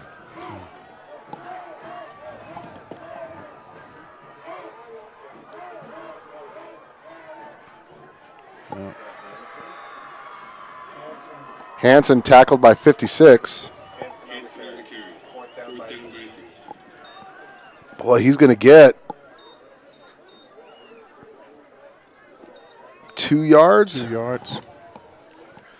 4th and 2, what do? You got to go for it, but they're going to punt. They have to punt. I mean, you're down 35-7. You don't want to give East the ball back. Yeah. But, man, I don't know. You've been moving the ball really well, but you still got to punt it. Oh, no doubt. Make sure he gets set first. So they're punting from their own 29. Don't kick it to Hesford. There's the punt. Angle to the sideline. It's going to bounce right to him. There's a block in the back, and no flag. No flag. Are you kidding me? There is no flag. Tackled by number 23, Mascarenas.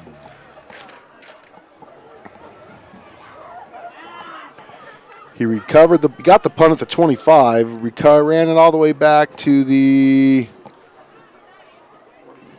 46, yep. So 21-yard return by Hesford. He got an assist on that, the block in the back. Oh, boy, did he. Okay. They come right back out in trips.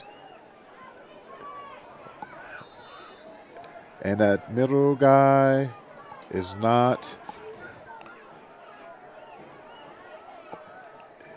Now he's covered. Late rotation. Wide open lane. It's coming back, flag, though. yeah. Sorry. Yep. As Anderton gets a big carry, 12-yard carry, but it's going to come back.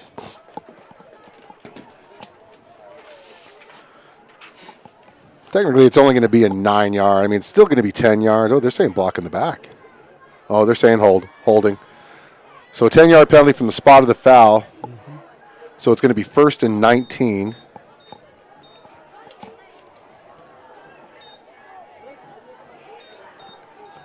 Well, this game's going a lot better penalty-wise than the last game. Too many penalties that last game. Dan trips again. Man coverage. There's the give to Anderton. Oh, he's met. Bad. He is met by 61. 61 and 41. Another flag on the play, huh? They're pointing towards East. That's illegal participation. If that's the case, that's 15 yards. That's 15 yards if it's illegal participation.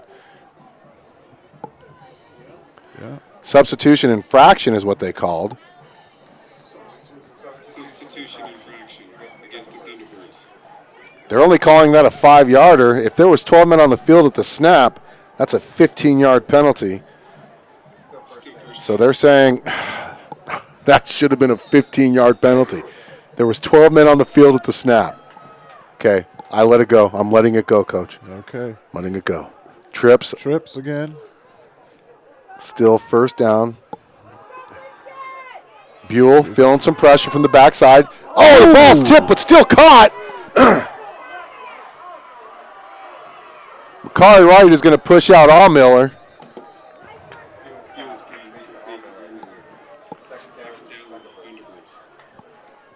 But not before he doesn't gain 14 yards.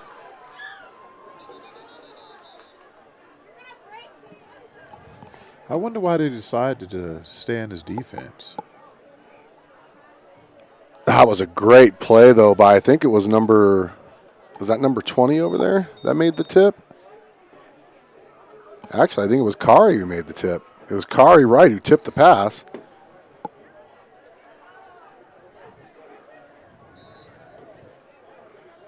Man defense. Middle guy's wide open. Wide open. Nobody's on him. He's going to fade over there. There he goes. Yeah. Buell back to pass. Facing some pressure. He's going to run it. No containment. He's got nobody in front of him. He's going to be pushed out of bounds by number 16.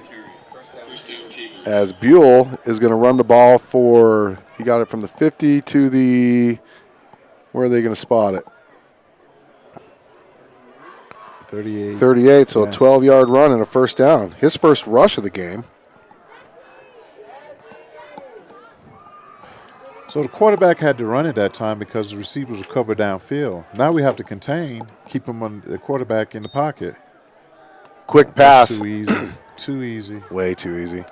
Allmiller being brought down by Kari. 4-on-4 action there. But not until there was a 12-yard pass play and a first down. He just did a quick hitch to the sticks to get the first down. Yep. And you know what? Kari's playing 7 yards off. That was probably a sight adjustment. Now Kari's coming up to play a little tighter. So And there's a give to Anderton up the middle. Up the middle. And he's going to be brought down by number 55. 7 yards on that rush. Oh, my goodness. Who's running?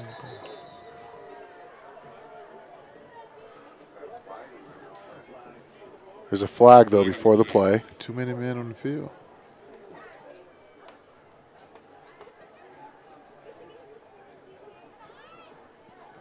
Oh, I didn't see the call. Substitution infraction on who, though? South. See that? I'm hoping that's all they call it because that's only a 5-yard penalty. Substitution infraction against the Bison. So it's only going to be 5-yarder, but unfortunately that's going to give East a first down.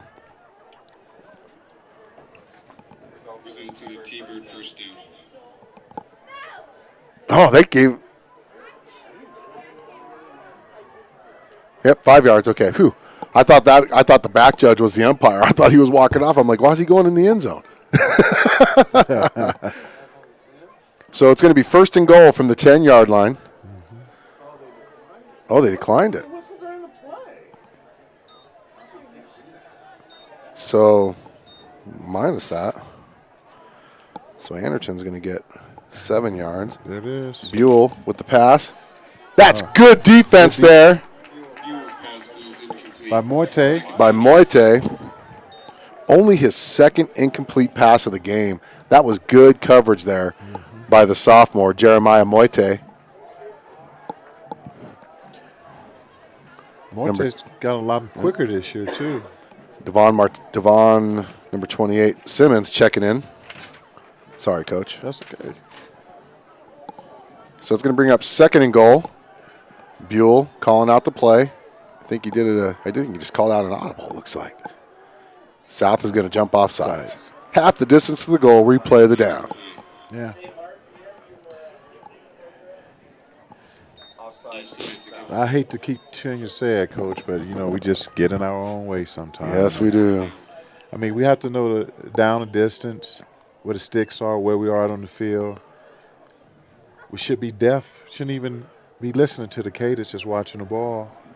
Buell rolling, throws late, and it's going to be touchdown. Caught by Chance Allmiller, number 4. For a 5-yard touchdown pass. His second of the game. Fourth touchdown pass of the game for Buell.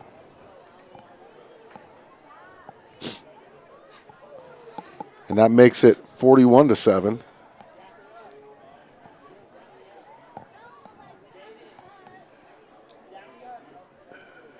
Set is down, kick is up. No good. And it's no good. No good by number 24, Ox Schroeder. As that missile drive auto body extra point misses wide left, we're going to take a timeout here. A Pena Business Services timeout on the Bison. 11-12 BISN, your Bison Network. There you go. Missile Drive Auto Body is a full-service auto body repair facility in Cheyenne, Wyoming. We have established a reputation as an auto repair shop that is honest, performs quality body repairs and refinish, and strives for excellent customer service. And we guarantee our workmanship for as long as you own your vehicle. Call us today at 307-635-0639 or visit us at 1910 Missile Drive in Cheyenne. Missile Drive Auto Body. Quality without compromise.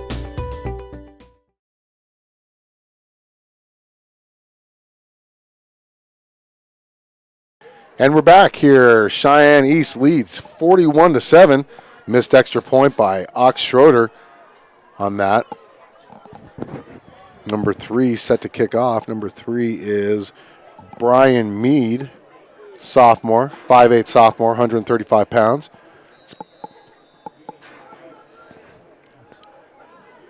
We've gotten in our way, Coach. We've said it plenty of times off air. We just keep getting in our own way. And there's going to be, is that Devon? No, that's Mascarenas. He's going to get it from the 20 all the way to the 30. Looks like the 33. Yep. We're at the 33. I'm pretty sure Coach Gallus is telling those guys the same thing. You know, we need to minimize our mistakes, our mental, physical mistakes. Exactly. Now, you said this off air on that last commercial break during that Pena business timeout. You know, we're playing better than what we did against Kelly Walsh. We're playing against a third-ranked team. 41-7, you know, people looking at the scores probably going, how are you playing better? Trust me, we are. Braden Hughes escapes the pressure. Get rid of the ball. Just throw it. He's going to be ran out of bounds by number 54. Hughes is going to lose 6 yards. Oh, I'm sorry. That looked like the ref over there. You're right. No gain. So he doesn't lose anything. Thanks for pointing that out. For those of you watching, if you look at the guy at the 25, I thought that was the referee. So no gain on the play. 2nd and 10. Right in motion, gets the ball, patiently waiting, cuts it back up. He's going to get a positive gain. That's patient running there by Kari Wright. He's brought down by number 68, it looks like.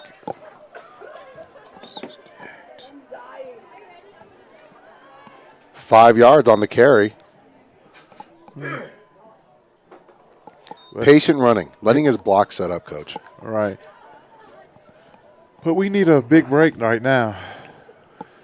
6:25 left in this third quarter. That was a long drive by East. We actually made him work for that touchdown. And it was a short field, too, wasn't it? Yes, it was. There's Kari again. Kari again. Patient running. This time they got him by the legs. He's wrapped up by 3 Thunderbirds. 52, 68, and 2. Only a loss of 1. 2 of those are your former players. Hesford and Whitwright. Great athletes. Great coachable kids. Very coachable. Yes, coach, no, coach. How can I get better, coach? When I had Bradley in youth tackle football from 3rd through 6th grade, his question to me was, let me play this position, coach. Let me play here. Coach, you wanted to play every position. Cummings with a fake pitch, the give off to Wright. Wright cuts it back up, and he's tackled there by number 52. He's going to gain 3 yards, but it's a turnover on downs. South had to go for it. You're down 41-7. I mean, granted, you're deep in your own area. You're trying to make things happen. Wright had a good cutback lane. Yeah. Just good collapsing defense there by the Thunderbirds. Yeah, you want to. Sometimes you want to tell your defense, I want to trust you, give you opportunity to show me what you can do. Here's their opportunity. And, well, Steve McDonald's still awake. It's 9:45 there in Florida. I'm surprised he's still awake. In Florida, they just getting ready to party, Steve. Oh, that's true. Downtown Disney. That's where you got to go, McDonald. Downtown Disney. There's a flag on the play. I think it's going to be on the offense. Yeah. Yep, false start on the offense. Their 9th penalty of the game. The Thunderbirds? Yep.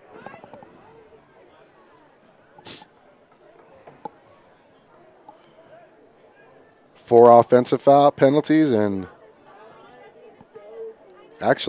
six offensive penalties, 3 defensive penalties. 41-7 is your score. Come on, defense. It's time for South to we need a break right here.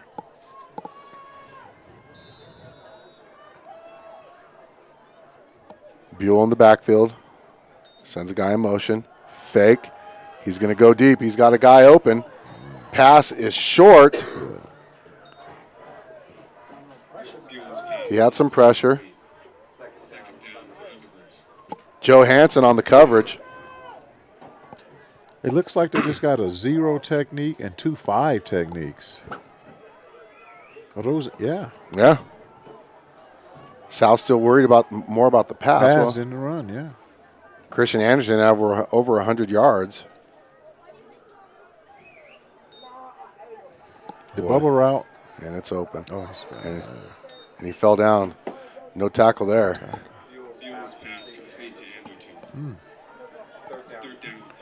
He's going to lose a yard. Yeah.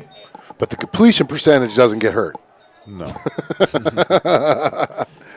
He's only thrown 3 complete passes this whole game.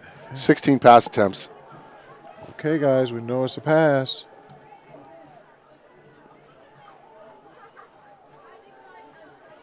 Waiting for the play call to come in from the sideline. Gets it. So you had 4 coaches over there. Look like we see some confusion. Buell steps up into the pocket, finds the hole, running. Nobody close to him. Oh. He's going to be brought down by 12.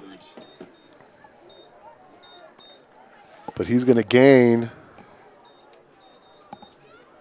Where was he at?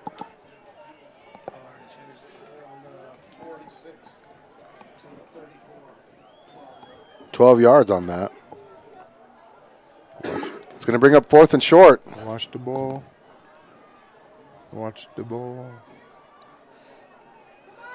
Buell's going to keep it himself. He's going right up the middle. Yep. Right up the middle. Right where that 3 technique should be. Yep.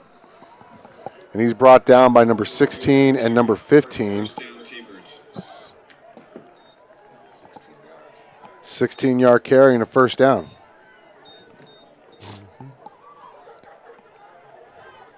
Boy, James Wood made that initial hit on him, and he just held on after that. Buell had a head of steam, and James Wood was just holding on. And then Gabe Pena helped clean it up. Looking over for the sideline for the play. He's going to go over top to 86 on this. He has to. Nope. Sticking with the run. And touchdown. Anderton with the touchdown. 17-yard touchdown run by Anderton. His 3rd rushing touchdown of the game.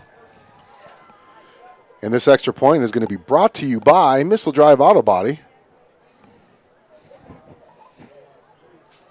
Okay, Coach, while they're doing this, you get the pleasure of doing the popcorn report, and we'll talk about it between kickoffs. Okay, the popcorn report. And we'll get it. You know, I listen to Alan when he do this. He has too much fun doing the popcorn. Extra point is up. And this one is good. So I'm going to have to come up with a little jingle for the Stephen Allen's Popcorn Report featuring Coach Smith. Smitty. I want to apologize to the Bison fans. I didn't get a chance to do the Popcorn Report last week with Steve, and now we're going to do it here. Coach, give us your thought. Well,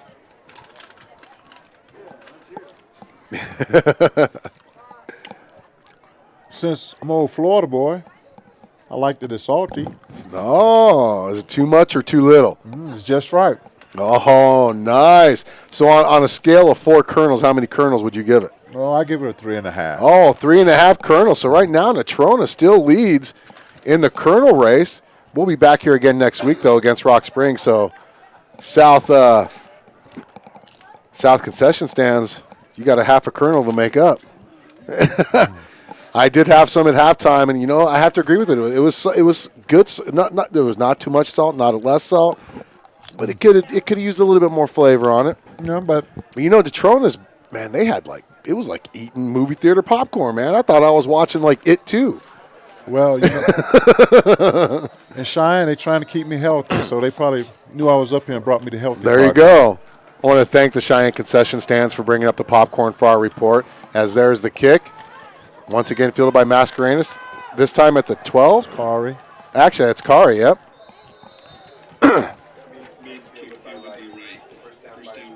he's going to go from the 23 to the 34. 11 yards. So South will have the offense once again. And the same thing, Coach. We just got to put something together. People are calling me. They know I'm broadcasting.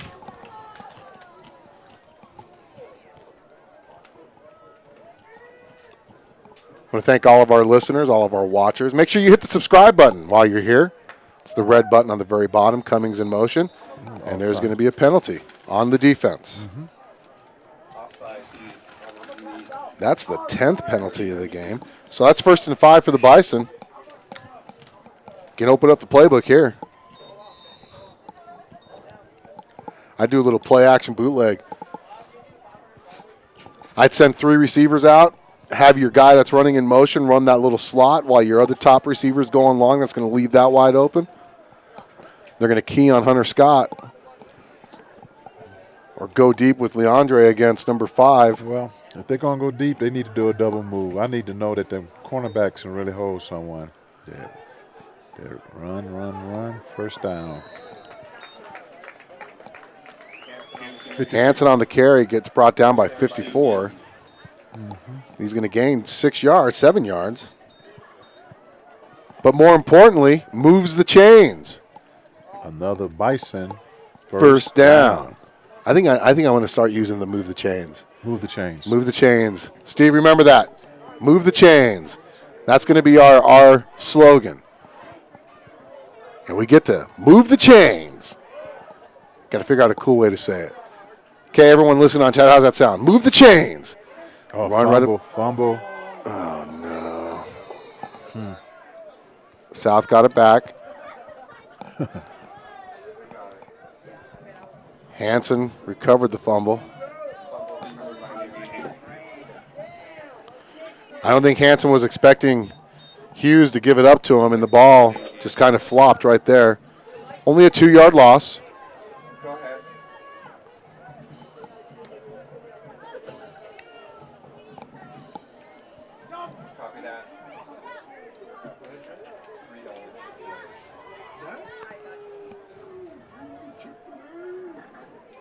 Motion, pitch to Cummings. Cummings has a lane. He's going to get brought down by, looks like 86 and 52. 5-yard gain, and he comes off. Had a rib injury, and he was holding his rib. If I was the coach, I'd say go get some dirt over there on the south in the jumping pit. Yeah. Rub some dirt on it and get back out there. Well, he probably need to go to Johnson. He broke every record over at Johnson getting on the football field. There's the pass. Hunter Scott unable to corral it just over his head. It's a good thought. And that's going to bring up 4th and 7.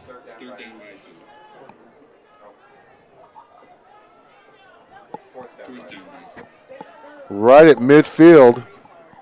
What do you do here? Do you punt here? You kind of flip the field. 1:20 left in the third quarter. If you score quick, then you got the whole fourth quarter to try to do some more. They're going to punt it. They're going to punt. Smart choice. But Hughes has been known to fake these as well. He's got that speed. If he can get to the outside, I'd say up top on the wide part of the field. 12 men in the field. Yep. Wait. 5-yard penalty. That's only our 4th penalty of the game. 4th accepted penalty.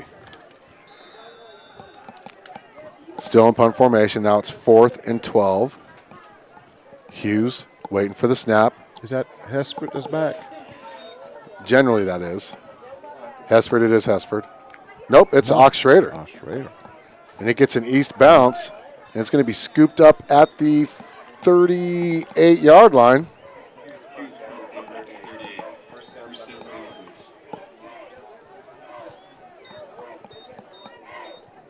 .17-yard punt.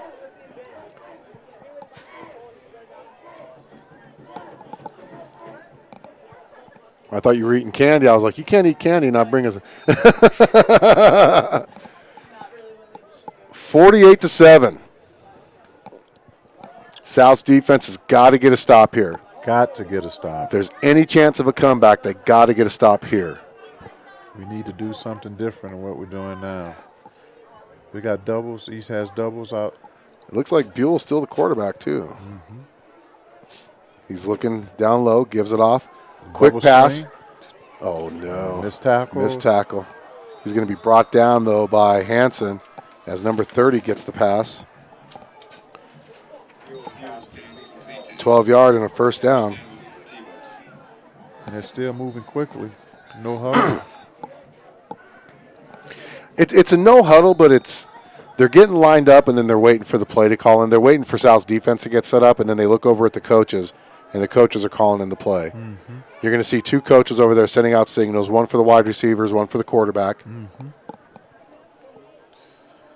And there's a run. Untouched, up the middle is Anderton. Anderton is going to have a 50, huh? Oh, that's Haugen? Haugen. Oh, Colton. Colton Haugen. 50-yard touchdown.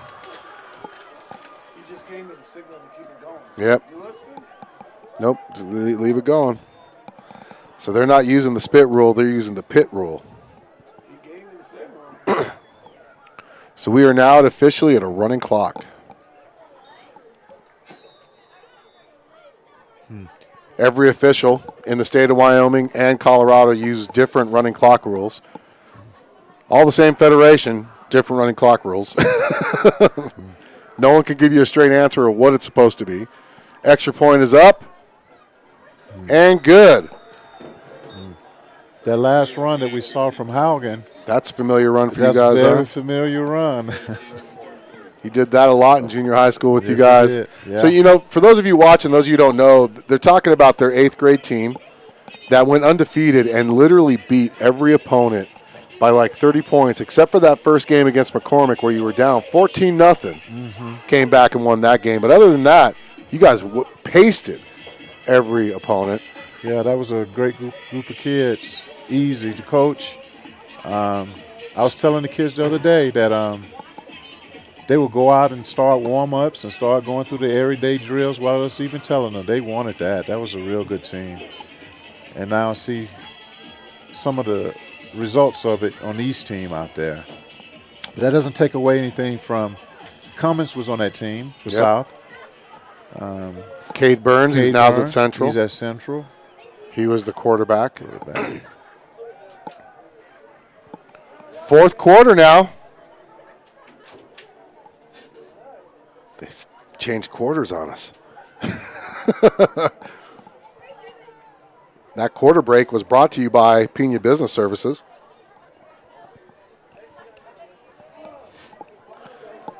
East going to kick off. Number 3 set to kick off, his 9th kickoff of the game. And as the game go on, East is getting more fired up on the sideline. Yep.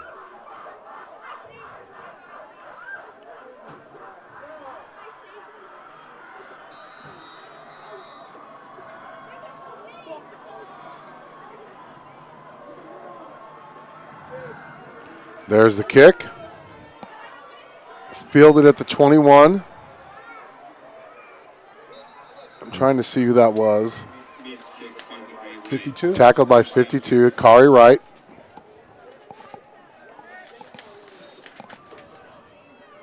And he's going to get 9 yards on 8 yards. 7 yards. So, Coach, what's your thought process? Do we continue doing the same thing, or do we open up the playbook, or? Well, you know, based off what I've known and seen from Coach Gallis, I think he's going to continue doing. You know, this is a perfect chance for them, in his eyes, to try to get that offense back into a more fluid motion. Okay. So, I mean, you might see some trick plays, like some more bootlegs like we did at the end of the second quarter. But right now, you know, he wants to get this offense's confidence back, getting ready for next week. Like there's a run to Hansen right up the middle. And he's brought down by number 54.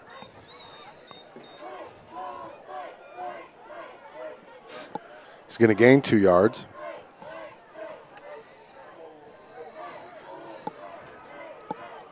Really missing Alex Soto. Oh. Hanson's done a great job running that middle. You know, Hanson's more of the Thunder. Soto's more the Lightning. The Lightning. Yeah.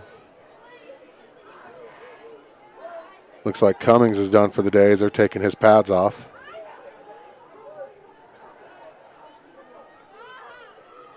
Hughes back to pass. Gets to the outside. Get rid of it. Gets it off. Misses Hanson. But you know what? That's not a loss. That's not a big loss. No. And you know what? He had Hanson open, but it would have been a tough catch. Credit Hughes for making a smart play there to live to make a third and 9 or 3rd and 8 rather than 3rd and 18. So stay tuned. Next week as your 3-game homestand concludes with the Rock Springs Tigers running team versus running team. That should be a fast game. Yeah. Both teams run the ball. That's all they do. They really don't pass. There you go. And there's going to be a flag. It's going to be on. You're supposed to. Let's see what they say.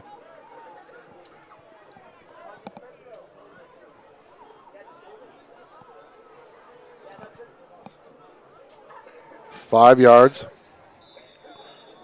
Oh, they're running it. These guys don't even follow the pit rule now. So they must just be injuries and timeouts.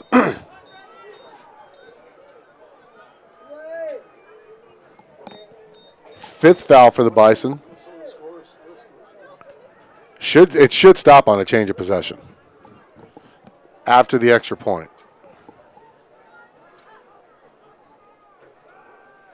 Hughes, quick pass, almost gets it intercepted. Defended by number 6. Number 6 going to get a pass defense on that one. Yeah. You know, I haven't gotten any score updates, and honestly, I don't like that app that YL Preps is using now because anybody can put any score in there. So, for example, when we played Thunder Basin, they had the score at 72-0. Now, granted, it was 68 to 12, but it wasn't 72-0.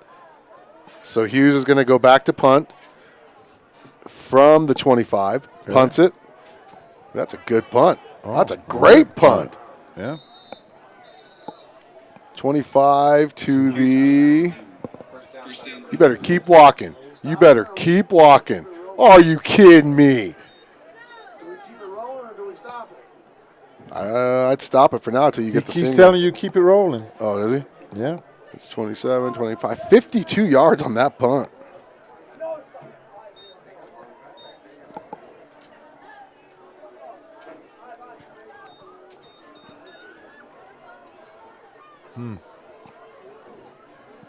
Are they keeping Buell in? Who's the quarterback? Number 7. No, number 15. Yeah. Number 15 is checked in. Gavin Goff. Fake handoff. He's going to keep it. No, he's got a huge hole. Tackled by Kari.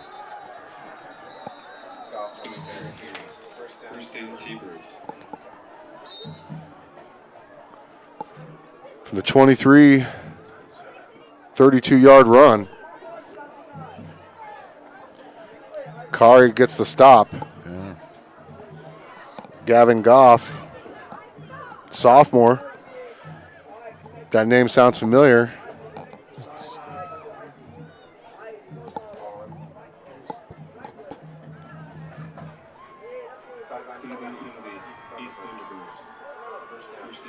They only gave him 5 yards.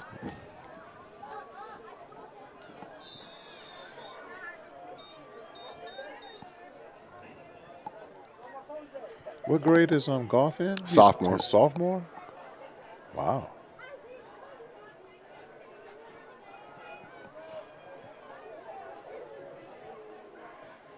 Three wide receivers.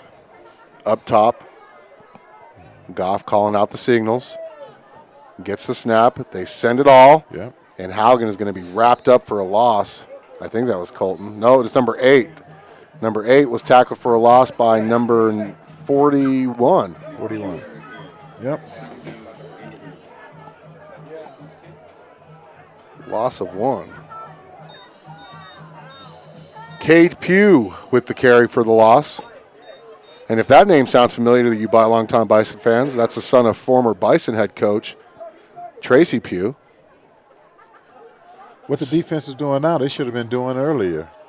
Oh, we had him right. Yeah. Still get him. Number 41. Again.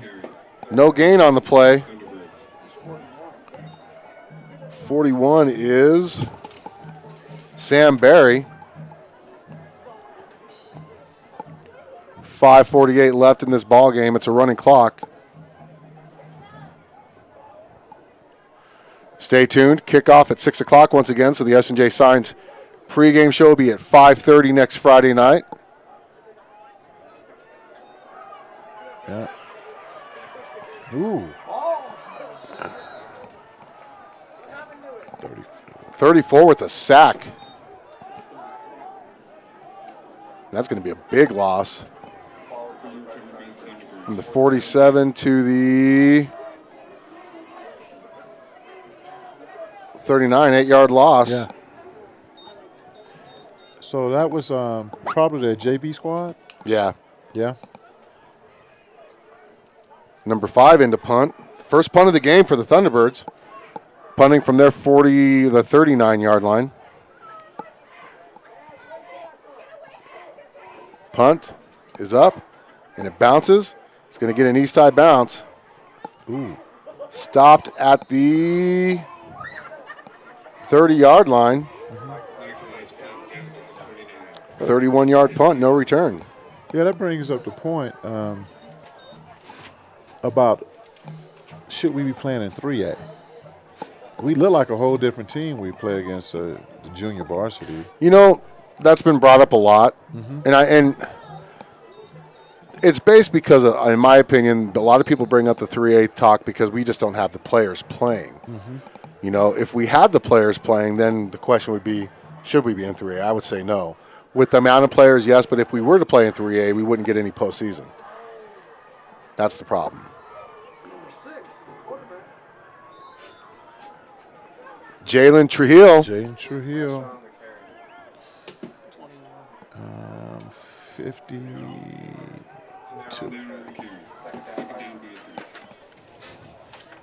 1 yard. So South is pretty much, South and East both pulled out their starters. You got some starters for East on defense still, just a few.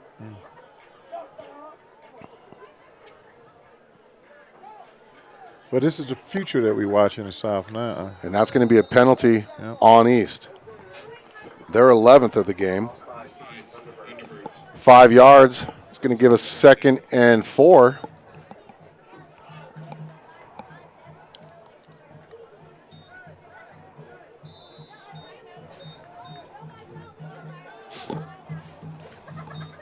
Where's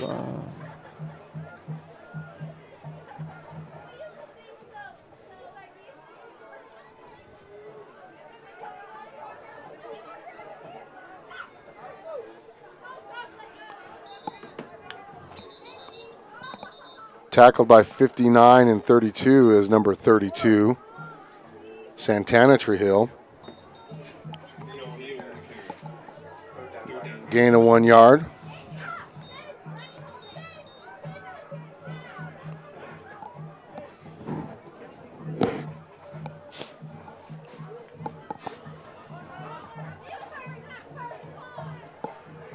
.224 left in this ball game. Jalen Trujillo under center for the Bison, freshman.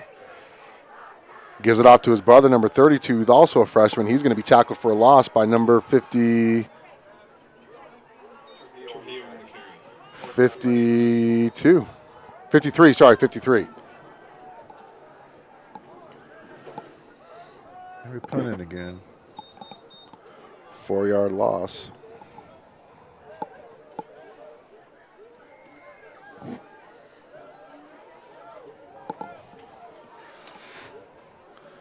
Back to punt this one is Braden Hughes.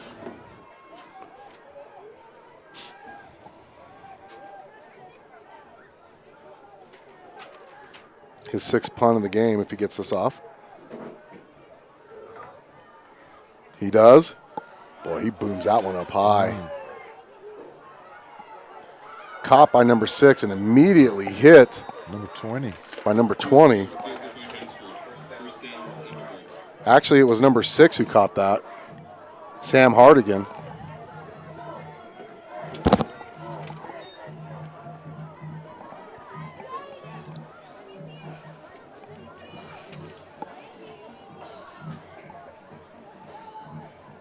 Well, with about a minute left. Under a minute now. Under a minute. Probably one play. All they really got to do is get one play. One play and this game's over. And it'll probably be a kneel. They're going to call a timeout, I'm sure. Victory formation is probably what they'll come out in.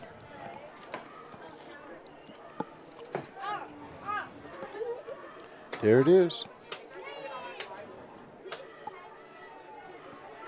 Number 15's like, come on, man. That's going to count against my stats.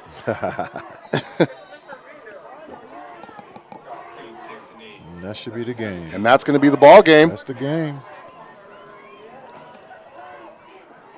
Well, you know, Coach, they played one quarter really well. First quarter? Mm-hmm. Well, you know, in the second quarter is when we scored our touchdown. Mm-hmm. We got most of our yards. It's, you know, the first half they played the game really well. The first half. Second half, they really shot themselves in the foot with penalties, turnovers. They did have that turnover in the second quarter, but you're right. In the second half, first half we had 33 run plays. Second half we had 12. So, yeah. And it wasn't really the fact that East had a lot of plays either. It was just we made them work. Those long drives that East had, passing-wise, really took the time off the clock. Yeah, and a lot of that could be because of the low numbers, too. The kids are just getting tired. They're going both ways. Yep. Playing offense and defense. And, you know, if we can put 4 quarters together, you know, we probably could be in the game. You know what I'm saying? But yep.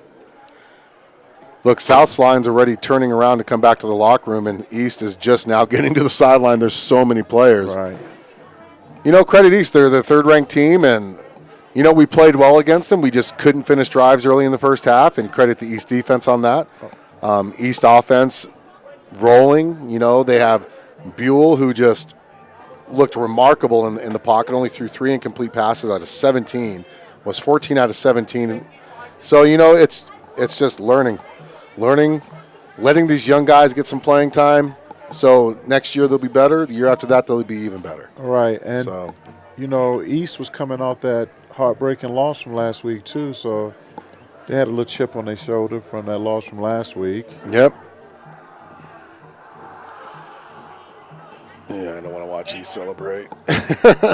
Well, Coach, thank you for joining me. We really appreciate it. Enjoyed having you. Enjoyed all of your wisdom.